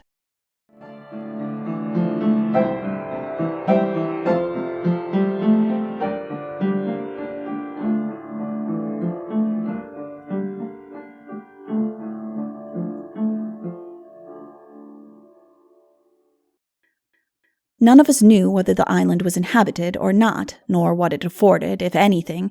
If inhabited, it was uncertain whether by beasts or savages, and a momentary suspense was created by the dangers which might possibly arise by proceeding without due preparation and care. Hunger and thirst, however, soon determined us, and having taken the muskets and pistols, I, with 3 others, effected a landing upon some sunken rocks, and waded thence to the shore. Upon arriving at the beach, it was necessary to take a little breath, and we laid down for a few minutes to rest our weak bodies before we could proceed. Let the reader judge, if he can, what must have been our feelings now. Bereft of all comfortable hopes of life for the space of 30 days of terrible suffering, our bodies wasted to mere skeletons by hunger and thirst, and death itself staring us in the face, to be suddenly and unexpectedly conducted to a rich banquet of food and drink which subsequently we enjoyed for a few days to our full satisfaction, and he will have but a faint idea of the happiness that here fell to our lot. We now, after a few minutes, separated and went different directions in search of water, the want of which had been our principal privation, and called for immediate relief. I had not proceeded far in my excursion before I discovered a fish about 1.5 feet in length, swimming along in the water close to the shore. I commenced an attack upon him with the breech of my gun, and struck him, I believe, once, and he ran under a small rock and lay near the shore, from whence I took him with the aid of my ramrod, and brought him up on the beach, and immediately fell to eating. My companions soon joined in the repast, and in less than 10 minutes the whole was consumed, bones and skin and scales and all. With full stomachs, we imagined we could now attempt the mountains, where, if any part of the island we considered water would be, most probably obtained.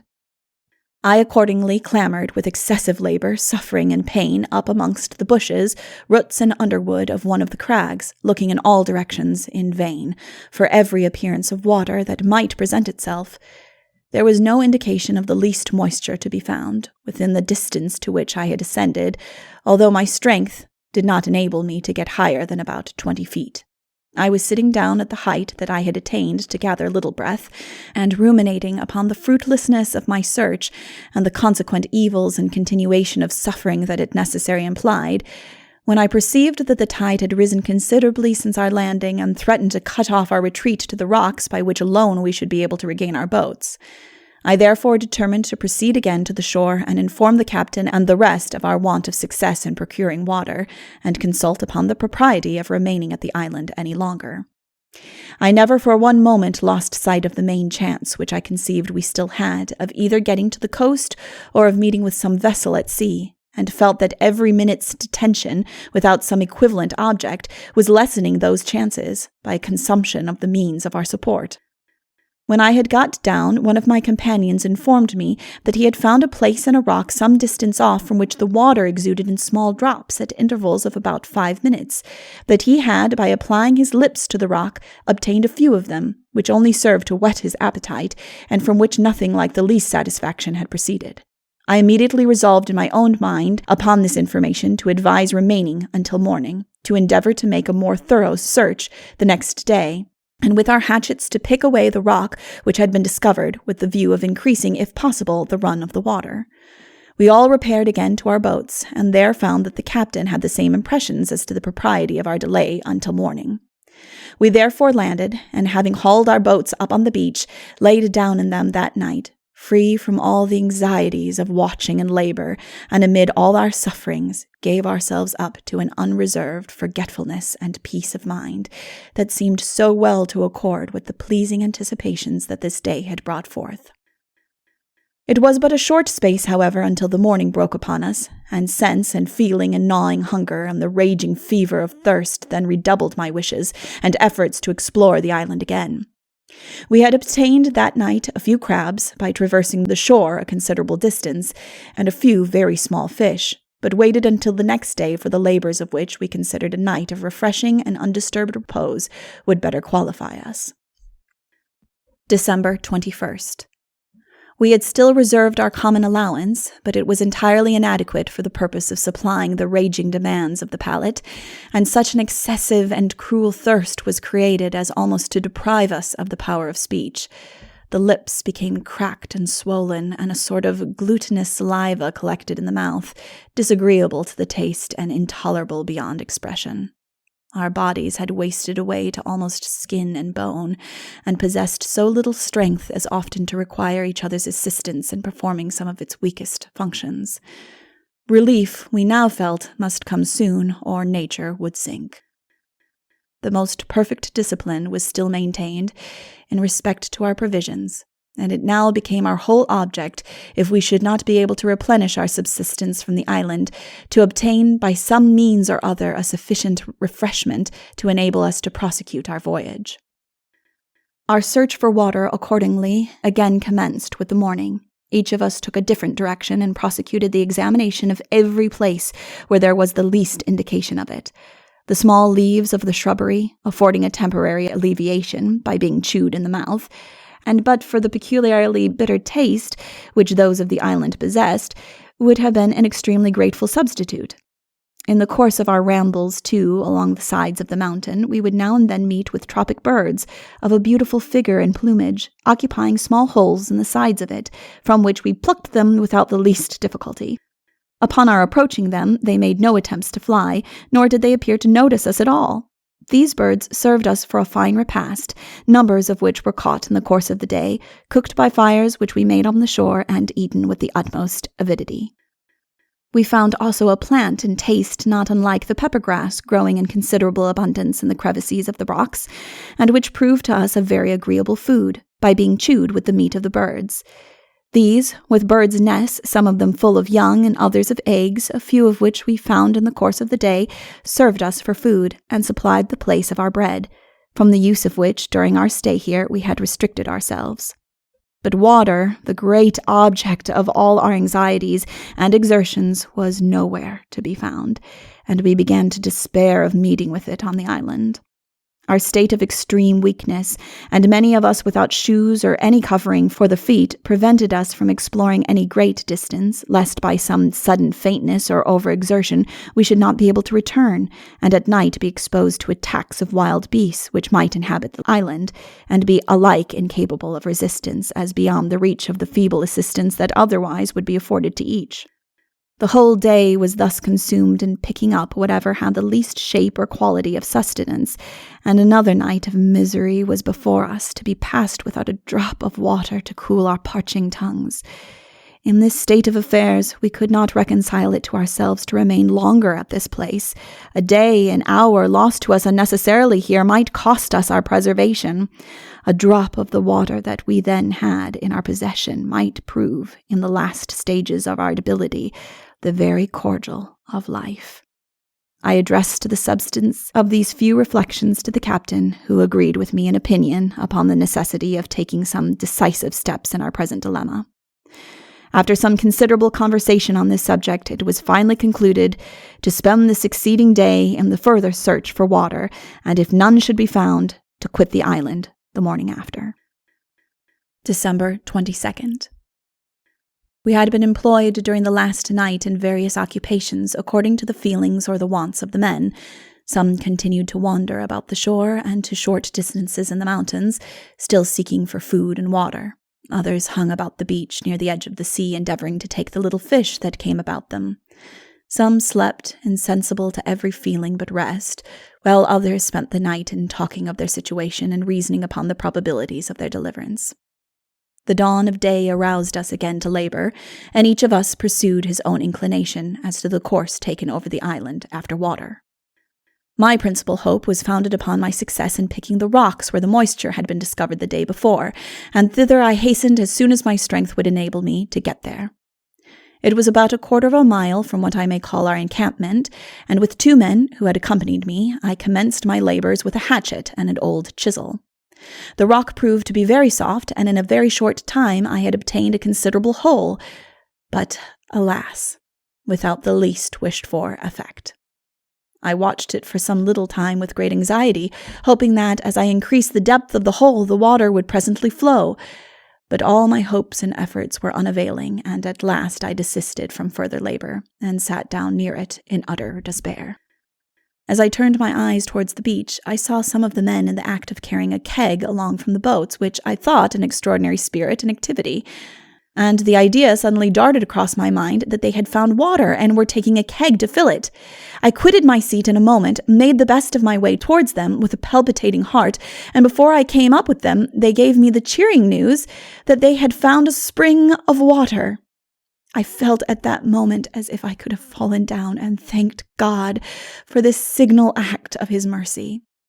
The sensation that I experienced was indeed strange, and such as I shall never forget.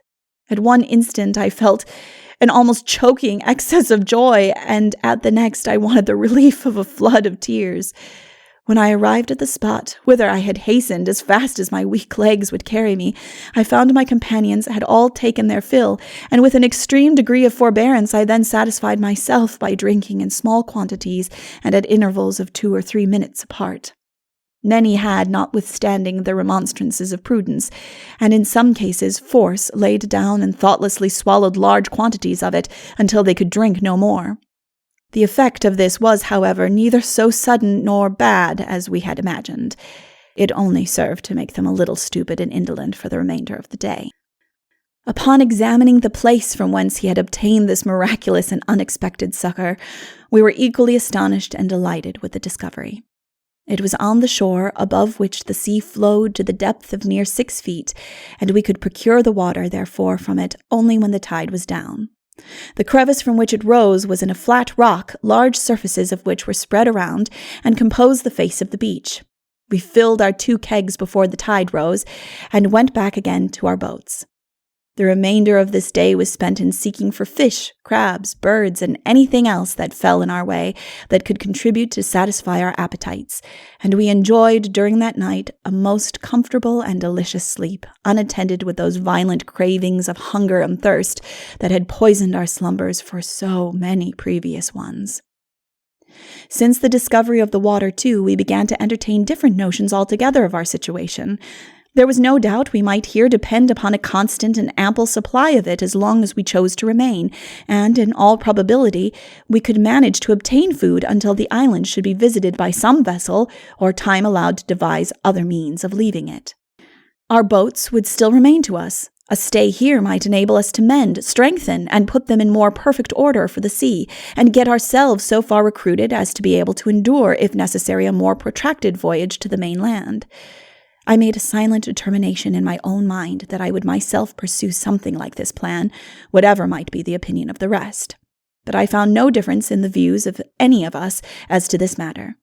We therefore concluded to remain at least 4 or 5 days, within which time it could be sufficiently known whether it would be advisable to make any arrangements for a more permanent abode.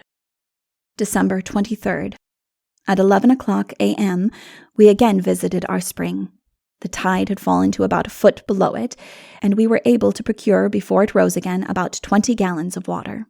It was at first a little brackish, but soon became fresh, from the constant supply from the rock and the departure of the sea. Our observations this morning tended to give us every confidence in its quantity and quality, and we therefore rested perfectly easy in our minds on the subject, and commenced to make further discoveries about the island. Each man sought for his own daily living on whatsoever the mountains, the shore, or the sea could furnish him with, and every day during our stay there the whole time was employed in roving about for food. We found, however, on the 24th that we had picked up on the island everything that could be got at in the way of sustenance, and much to our surprise some of the men came in at night and complained of not having gotten sufficient during the day to satisfy the cravings of their stomachs. Every accessible parts of the mountain, contiguous to us, or within the reach of our weak enterprise, was already ransacked for birds' eggs and grass, and was rifled of all that was contained, so that we began to entertain serious apprehensions that we should not be able to live long here, at any rate, with the view of being prepared, as well as possible, should necessity at any time oblige us to quit it. We commenced on the 24th to repair our boats, and continued to work upon them all that and the succeeding day. We were enabled to do this with much facility by drawing them up and turning them over on the beach, working by spells of 2 or 3 hours at a time, and then leaving off to seek for food. We procured our water daily when the tide would leave the shore, but on the evening of the 25th found that a fruitless search for nourishment had not repaid us for the labors of a whole day. There was no one thing on the island upon which we could in the least degree rely, except the pepper grass, and of that the supply was precarious, and not much relished without some other food. Our situation here therefore now became worse than it would have been in our boats on the ocean, because in the latter case we should be still making some progress towards the land, while our provisions lasted, and the chance of falling in with some vessel be considerably increased. It was certain that we ought not to remain here unless upon the strongest assurances in our own minds of sufficient sustenance, and that, too, in regular supplies, that might be depended upon. After much conversation amongst us on this subject, and again examining our navigators, it was finally concluded to set sail for Easter Island, which we found to be east-southeast from us in latitude 27 degrees 9 minutes south, longitude 109 degrees 35 minutes west. All we knew of this island was that it existed as laid down in the books, but of its extent, productions, or inhabitants, if any, we were entirely ignorant. At any rate, it was nearer by 850 miles to the coast, and could not be worse in its productions than the one we were about leaving. The 26th of December was wholly employed in preparations for our departure. Our boats were hauled down to the vicinity of the spring, and our casks and everything else that would contain it filled with water. There had been considerable talk between 3 of our companions about their remaining on this island and taking their chance, both for a living and an escape from it, and as the time drew near at which we were to leave, they made up their minds to stay behind. The rest of us could make no objection to their plan, as it lessened the load of our boats, allowed us their share of the provisions, and the probability of their being able to sustain themselves on the island was much stronger than that of our reaching the mainland. Should we, however, ever arrive safely, it would become our duty, and we so assured them, to give information of their situation and make every effort to procure their removal from thence, which we accordingly afterwards did. Their names were William Wright of Barnstable, Massachusetts, Thomas Chappell of Plymouth, England, and Seth Weeks of the former place. They had begun, before we came away, to construct a sort of habitation, composed of the branches of trees, and we left with them every little article that could be spared from the boats. It was their intention to build a considerable dwelling that would protect them from the rains as soon as time and materials could be provided. The captain wrote letters to be left on the island, giving information of the fate of the ship and that of our own, and stating that we had set out to reach Easter Island with further particulars, intended to give notice, should our fellow sufferers die there and the place be ever visited by any vessel, of our misfortunes. These letters were put in a tin case, enclosed in a small wooden box, and nailed to a tree on the west side of the island near our landing place. We had observed some 10 days previously the name of a ship, the Elizabeth, cut out in the bark of this tree, which rendered it indubitably that one of that name had once touched here.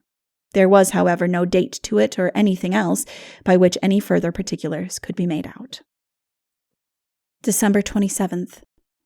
I went, before we set sail this morning, and procured for each boat a flat stone and 2 arms full of wood, with which to make a fire in our boats, should it become afterwards necessary in the further prosecution of our voyage, as we calculated we might catch a fish or a bird, and in that case be provided with the means of cooking it.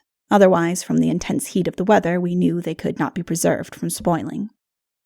At 10 o'clock a.m., the tide having risen far enough to allow our boats to float over the rocks, we made all sail and steered around the island for the purpose of making a little further observation, which would not detain us any time and might be productive of some unexpected good fortune. Before we started, we missed our 3 companions and found they had not come down either to assist us to get off, nor to take any kind of leave of us. I walked up the beach towards their rude dwelling and informed them that we were then about to set sail and should probably never see them more. They seemed to be very much affected, and one of them shed tears. They wished us to write to their relations should Providence safely direct us again to our homes, and said but little else.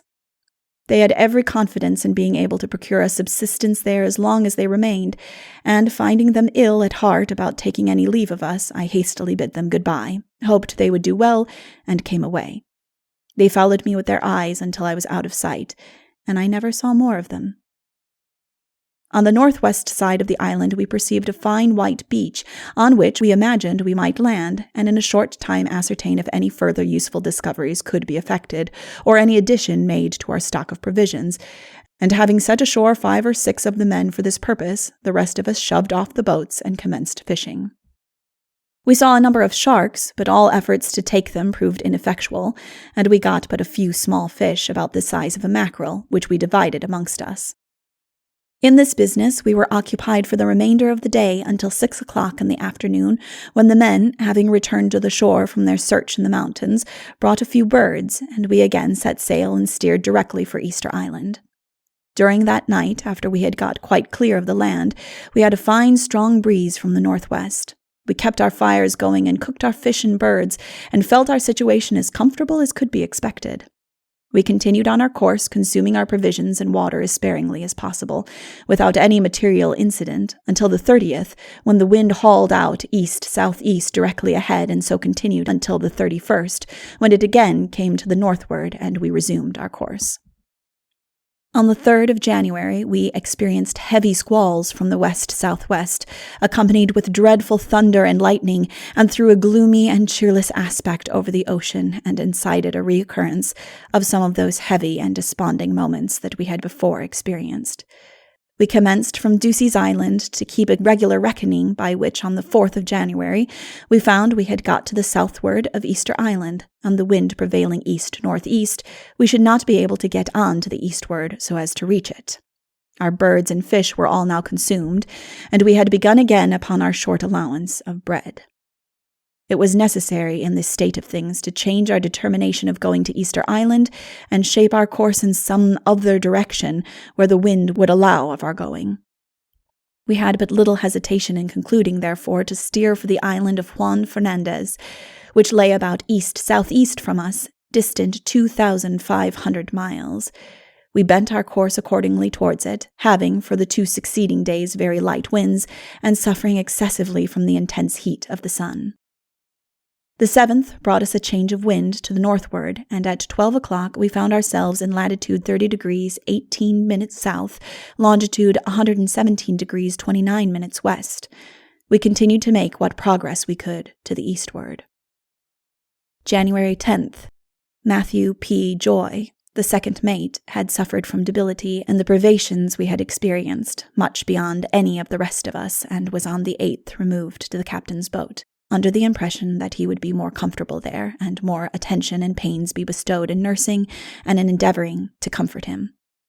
This day being calm, he manifested a desire to be taken back again, but at 4 o'clock in the afternoon, after having been, according to his wishes, placed in his own boat, he died very suddenly after his removal.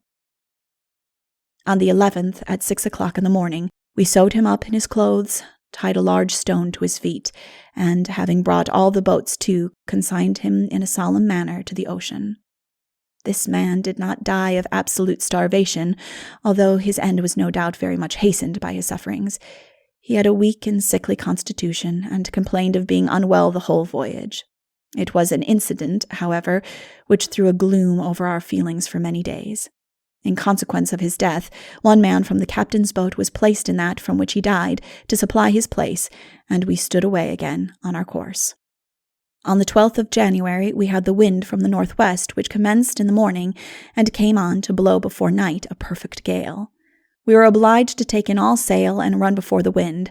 Flashes of lightning were quick and vivid, and the rain came down in cataracts.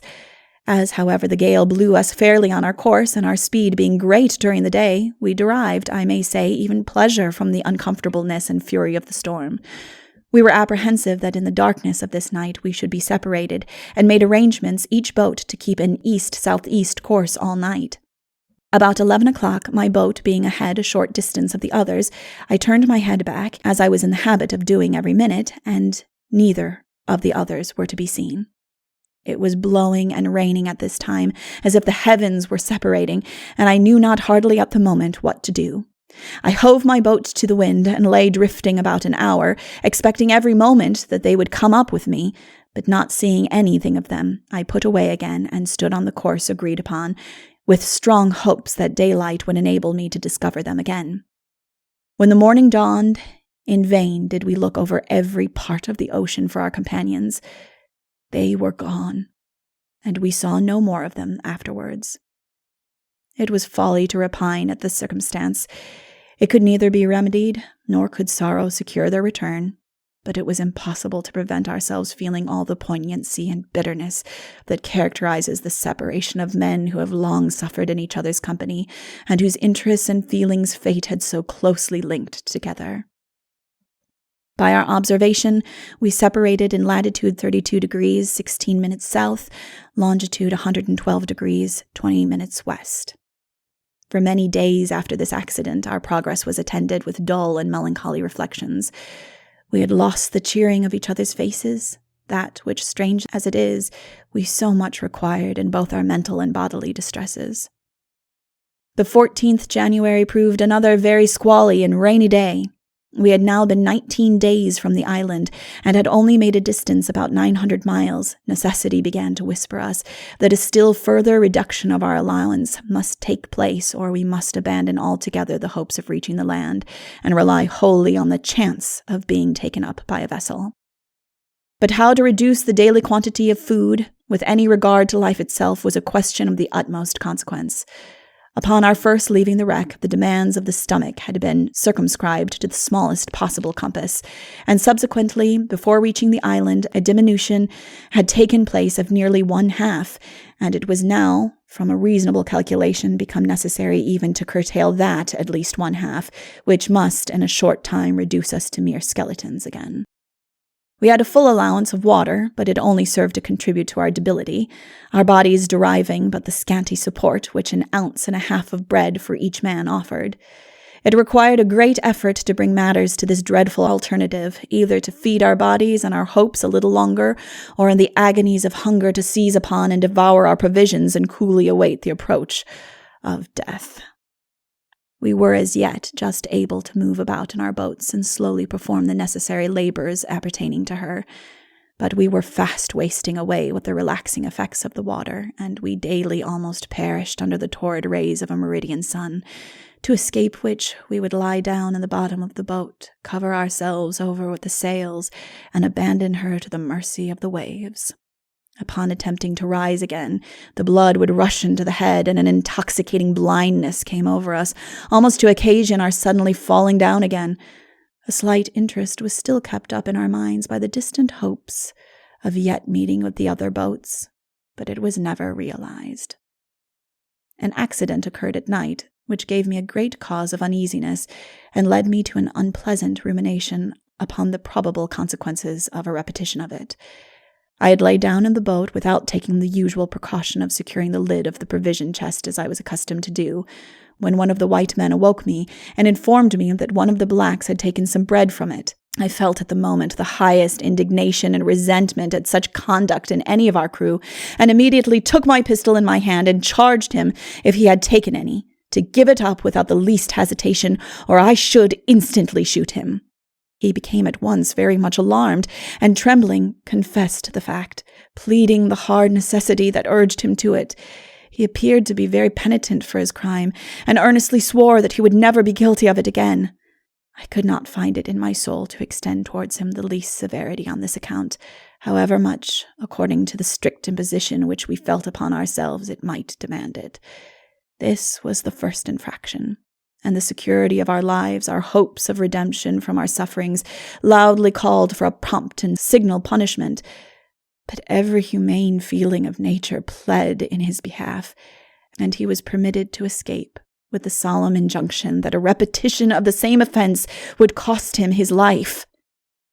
I had almost determined upon this occurrence to divide our provisions and give to each man his share of the whole stock, and should have done so in the height of my resentment, had it not been for the reflection that some might, by imprudence, be tempted to go beyond the daily allowance or consume it all at once, and bring on a premature weakness or starvation. This would, of course, disable them for the duties of the boat, and reduce our chances of safety and deliverance. On the 15th of January at night, a very large shark was observed swimming about us in a most ravenous manner, making attempts every now and then upon different parts of the boat, as if he would devour the very wood with hunger. He came several times and snapped at the steering oar, and even the stern post. We tried in vain to stab him with a lance, but we were so weak as not to be able to make any impression upon his hard skin. He was so much larger than an ordinary one, and manifested such a fearless malignity as to make us afraid of him, and our utmost efforts, which were at first directed to kill him for prey, became in the end self-defense. Baffled, however, in all his hungry attempts upon us, he shortly made off. On the 16th of January, we were surrounded with porpoises in great numbers that followed us nearly an hour, and which also defied all maneuvers to catch them. The 17th and 18th proved to be calm, and the distresses of a cheerless prospect and a burning hot sun were again visited upon our devoted heads.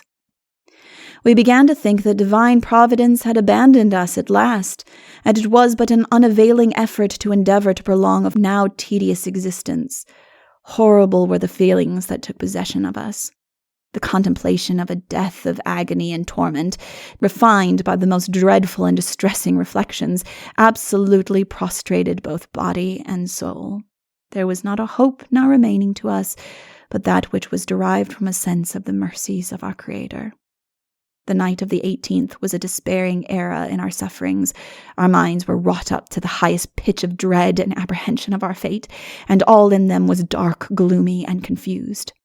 About 8 o'clock, the terrible noise of whale spouts near us sounded in our ears.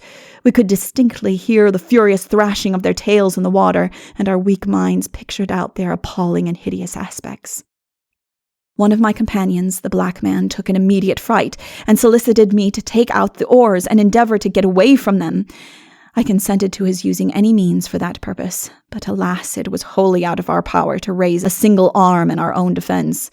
2 or 3 of the whales came down near us and went swiftly off across our stern, blowing and spouting at a terrible rate. They, however, after an hour or 2 disappeared, and we saw no more of them. The next day, the 19th of January, we had extremely boisterous weather, with rain, heavy thunder, and lightning, which reduced us again to the necessity of taking in all sail and lying to. The wind blew from every point of the compass within the 24 hours, and at last, towards the next morning, settled at east-northeast, a strong breeze. January 20. The black man, Richard Peterson, manifested today symptoms of a speedy dissolution. He had been lying between the seats in the boat, utterly dispirited and broken down, without being able to do the least duty, or hardly to place his hand to his head for the last 3 days, and had this morning made up his mind to die rather than endure further misery. He refused his allowance, said he was sensible of his approaching end, and was perfectly ready to die. In a few minutes he became speechless. The breath appeared to be leaving his body without producing the least pain, and at 4 o'clock he was gone. I had 2 days previously conversations with him on the subject of religion, on which he reasoned very sensibly and with much composure, and begged me to let his wife know his fate, if ever I reached home in safety. The next morning we committed him to the sea in latitude 35 degrees, 7 minutes south, longitude 105 degrees, 46 minutes, until the 24th of January, when it again fell calm. We were now in a most wretched and sinking state of debility, hardly able to crawl around the boat, and possessing but strength enough to convey our scanty morsel to our mouths. When I perceived this morning that it was calm, my fortitude almost forsook me. I thought to suffer another scorching day like the last we had experienced would close before night the scene of our miseries, and I felt many a despairing moment that day that had well nigh proved fatal. It required an effort to look calmly forward and contemplate what was yet in store for us, beyond what I felt I was capable of making. And what it was that buoyed me above all the terrors which surrounded us, God alone knows. Our ounce and a half of bread, which was to serve us all day, was in some cases greedily devoured, as if life was to continue but another moment, and at other times it was hoarded up and eaten crumb by crumb at regular intervals during the day, as if it was to last us forever. To add to our calamities, biles began to break out upon us, and our imaginations shortly became as diseased as our bodies. I laid down at night to catch a few moments of oblivious sleep, and immediately my starving fancy was at work. I dreamt of being placed near a splendid and rich repast, where there was everything that the most dainty appetite could desire, and of contemplating the moment in which we were to commence to eat with enraptured feelings of delight, and just as I was about to partake of it, I suddenly awoke to the cold realities of my miserable situation. Nothing could have oppressed me so much. It set such a longing frenzy for victuals in my mind that I felt as if I could have wished the dream to continue forever, that I never might have awoken from it. I cast a sort of vacant stare about the boat until my eyes rested upon a bit of tough cowhide which was fastened to one of the oars. I eagerly seized and commenced to chew it, but there was no substance in it, and it only served to fatigue my weak jaws and add to my bodily pains. My fellow sufferers murmured very much the whole time and continued to press me continually with questions upon the probability of our reaching land again. I kept constantly rallying my spirits to enable me to afford them comfort. I encouraged them to bear up against all evils, and if we must perish, to die in our own cause and not weakly distrust the providence of the Almighty by giving ourselves up to despair.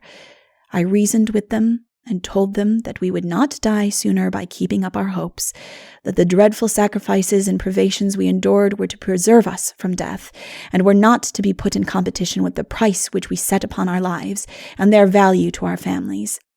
It was, besides, unmanly to repine at what neither admitted of alleviation nor cure, and withal, that it was our solemn duty to recognize in our calamities an overruling divinity, by whose mercy we might be suddenly snatched from peril, and to rely upon him alone, who tempers the wind to the shorn lamb. The 3 following days, the 25th, 26th, and 27th, were not distinguished by any particular circumstances. The wind still prevailed to the eastward, and by its obduracy almost tore the very hopes of our hearts away. It was impossible to silence the rebellious repinings of our nature at witnessing such a succession of hard fortune against us. It was our cruel lot not to have had one bright anticipation realized, not one wish of our thirsting souls gratified. We had, at the end of these 3 days, been urged to the southward as far as latitude 36 degrees into a chilly region where rains and squalls prevailed, and we now calculated to tack and stand back to the northward. After much labor, we got our boat about, and so great was the fatigue attending the small exertion of our bodies that we all gave up for a moment and abandoned her to her own course. Not one of us had now strength sufficient to steer, or indeed to make one single effort towards getting the sails properly trimmed, to enable us to make any headway. After an hour or two of relaxation, during which the horrors of our situation came upon us with a despairing force and effect, we made a sudden effort and got our sails into such a disposition as that the boat would steer herself, and we then threw ourselves down, awaiting the issue of time to bring us relief or to take us from the scene of our troubles. We could now do nothing more. Strength and spirits were totally gone, and what indeed could have been the narrow hopes that in our situation then bound us to life? January 28. Our spirits this morning were hardly sufficient to allow of our enjoying a change of the wind, which took place to the westward. It had nearly become indifferent to us from what quarter it blew. Nothing but the slight chance of meeting with a vessel remained to us now. It was this narrow comfort alone that prevented me from lying down at once, to die. But 14 days' stinted allowance of provisions remained, and it was absolutely necessary to increase the quantity to enable us to live 5 days longer. We therefore partook of it, as pinching necessity demanded, and gave ourselves wholly up to the guidance and disposal of our Creator. The 29th and 30th of January, the wind continued west, and we made considerable progress until the 31st, when it again came ahead and prostrated all our hopes. On the 1st of February, it changed again to the westward, and on the 2nd and 3rd blew to the eastward, and we had it light and variable until the 8th of February. Our sufferings were now drawing to a close. A terrible death appeared shortly to await us. Hunger became violent and outrageous, and we prepared for a speedy release from our troubles. Our speech and reason were both considerably impaired, and we were reduced to be at this time certainly the most helpless and wretched of the whole human race. Isaac Cole, one of our crew, had the day before this, in a fit of despair, thrown himself down in the boat and was determined there calmly to wait for death. It was obvious that he had no chance. All was dark, he said in his mind, and not a single ray of hope was left for him to dwell upon, and it was folly and madness to be struggling against what appeared so palpably to be our fixed and settled destiny. I remonstrated with him as effectually as the weakness both of my body and understanding would allow of, and what I said appeared for a moment to have a considerable effect. He made a powerful and sudden effort, half rose up, crawled forward and hoisted the jib, and firmly and loudly cried that he would not give up, that he would live as long as the rest of us. But, alas, this effort was but the hectic fever of the moment, and he shortly again relapsed into a state of melancholy and despair. This day his reason was attacked, and he became, about 9 o'clock in the morning, a most miserable spectacle of madness. He spoke incoherently about everything, calling loudly for a napkin and water, and then, lying stupidly and senselessly down in the boat again, would close his hollow eyes as if in death. About 10 o'clock, we suddenly perceived that he became speechless. We got him as well as we were able upon a board, placed on one of the seats of the boat, and covering him up with some old clothes, left him to his fate. He lay in the greatest pain and apparent misery, groaning piteously until 4 o'clock, when he died in the most horrid and frightful convulsions I ever witnessed. We kept his corpse all night, and in the morning my 2 companions began, of course, to make preparations to dispose of it in the sea, when after reflecting on the subject all night, I addressed them on the painful subject of keeping the body for food.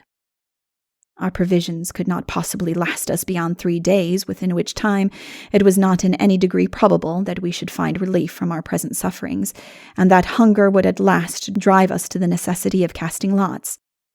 It was without any objection agreed to, and we set to work as fast as we were able to prepare it so as to prevent its spoiling.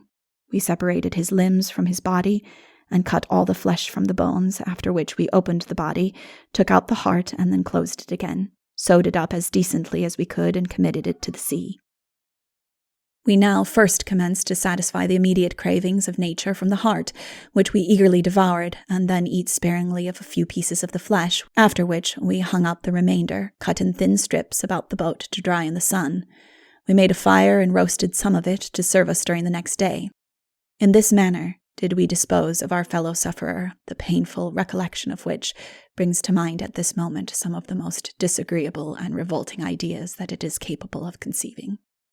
We knew not then to whose lot it would fall next, either to die or be shot and eaten like the poor wretch we had just dispatched.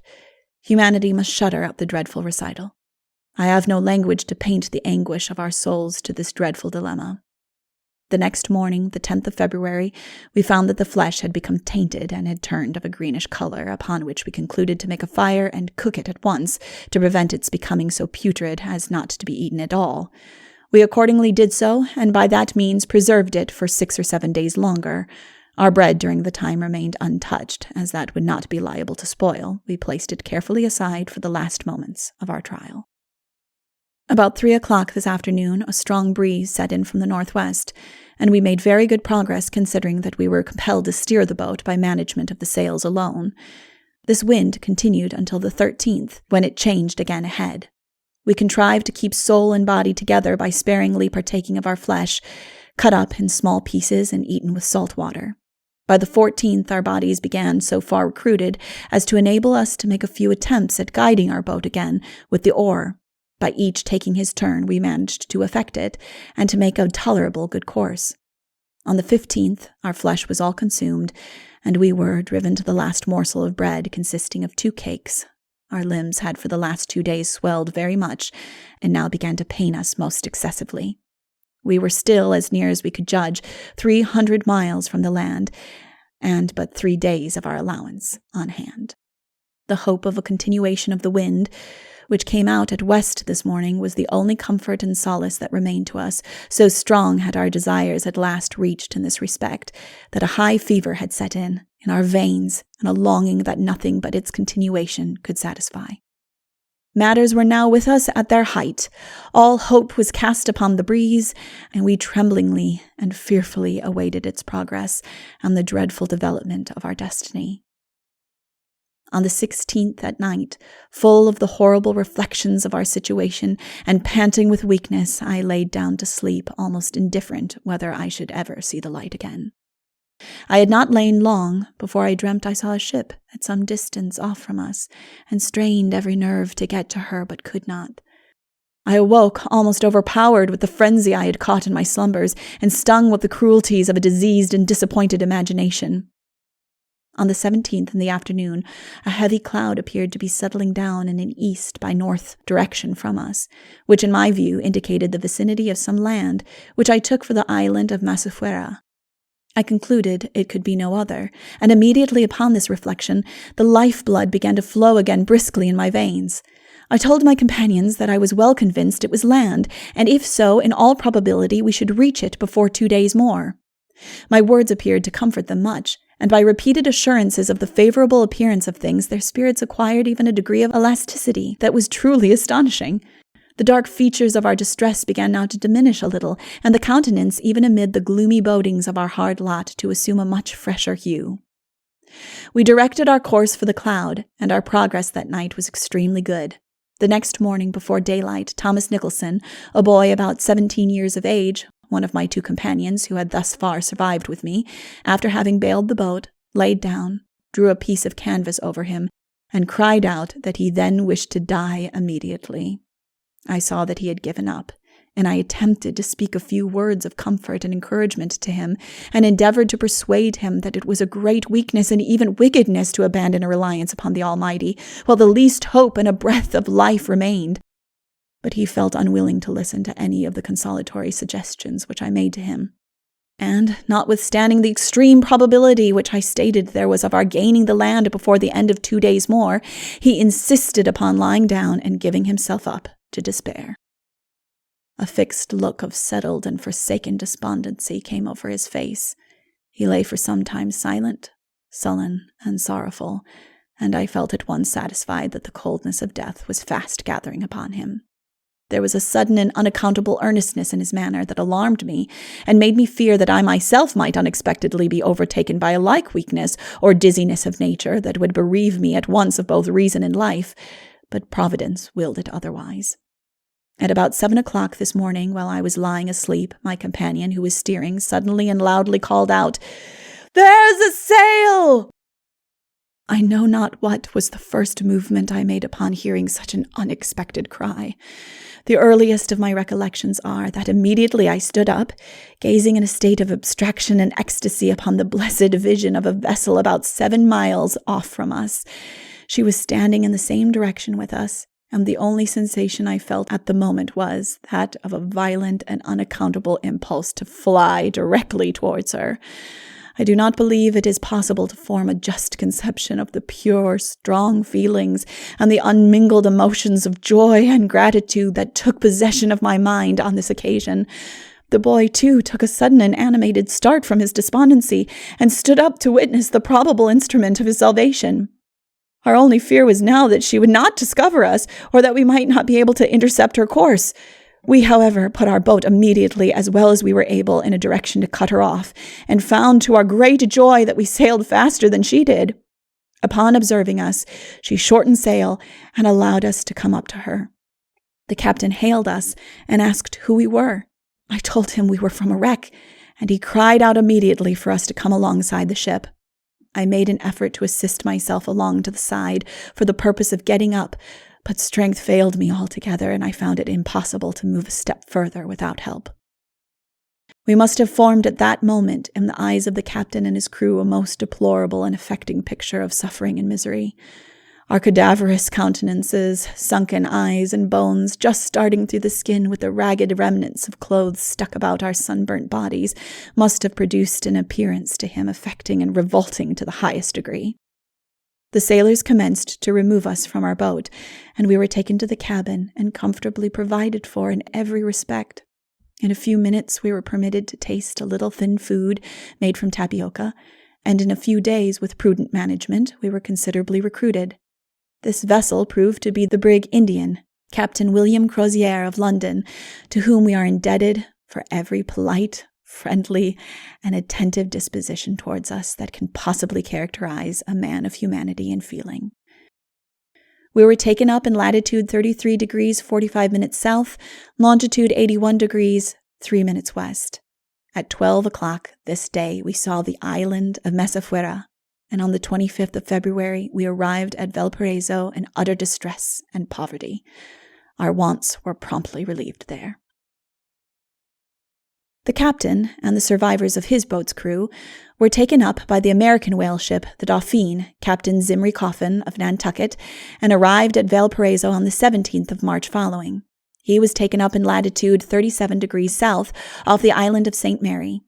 The third boat got separated from him on the 28th of January and has not been heard of since. The names of all the survivors are as follows: Captain George Pollard, Jr., Charles Ramsdale, Owen Chase, Benjamin Lawrence, and Thomas Nicholson, all of Nantucket. There died in the captain's boat the following: Brazilla Ray of Nantucket, Owen Coffin of the same place, who was shot, and Samuel Reed, a black. The captain relates that after being separated as herein before stated, they continued to make what progress they could towards the island of Juan Fernandez, as was agreed upon, but contrary winds and the extreme debility of the crew prevailed against their united exertions. He was with us equally surprised and concerned at the separation that took place between us, but continued on his course almost confident of meeting with us again. On the 14th, the whole stock of provisions belonging to the second mate's boat was entirely exhausted, and on the 25th the black man Lawson Thomas died and was eaten by his surviving companions. On the 21st, the captain and his crew were in the like dreadful situation with respect to their provisions, and on the 23rd another colored man, Charles Shorter, died out of the same boat, and his body was shared for food between the crews of both boats.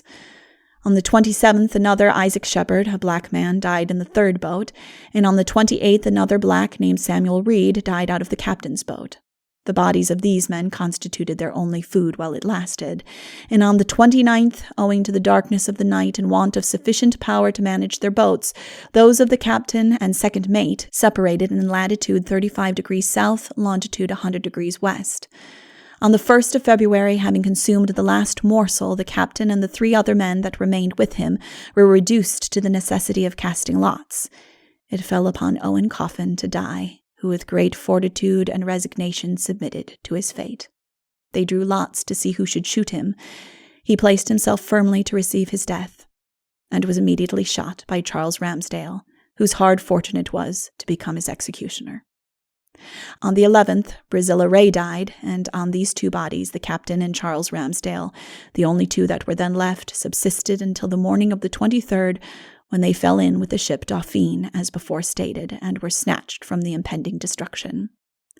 Every assistance and attentive humanity was bestowed upon them by Captain Coffin, to whom Captain Pollard acknowledged every grateful obligation. Upon making known the fact that 3 of our companions had been left at Ducey's Island to the captain of the U.S. frigate Constellation, which lay at Valparaiso when we arrived, he said he should immediately take measures to have them taken off. On the 11th of June following, I arrived at Nantucket in the whaleship The Eagle, Captain William H. Coffin. My family had received the most distressing account of our shipwreck, and had given me up for lost. My unexpected appearance was welcomed with the most grateful obligations and acknowledgments to a beneficent Creator, who had guided me through darkness, trouble, and death, once more to the bosom of my country and friends.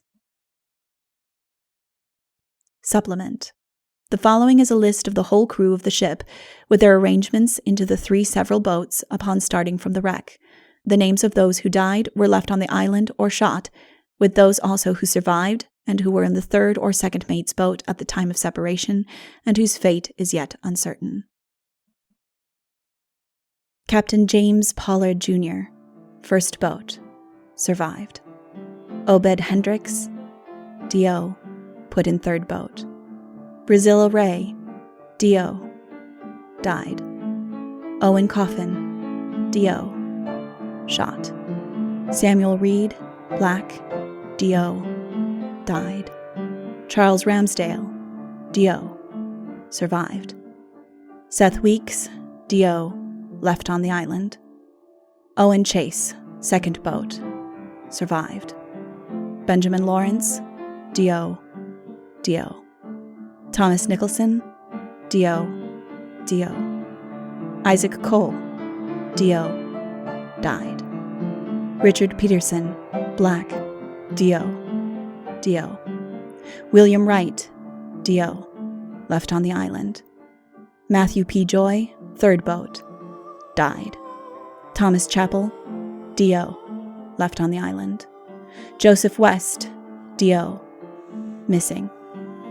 Lawson Thomas, black, D.O., died. Charles Shorter, black, D.O., D.O. Isaiah Shepard, black, D.O., D.O.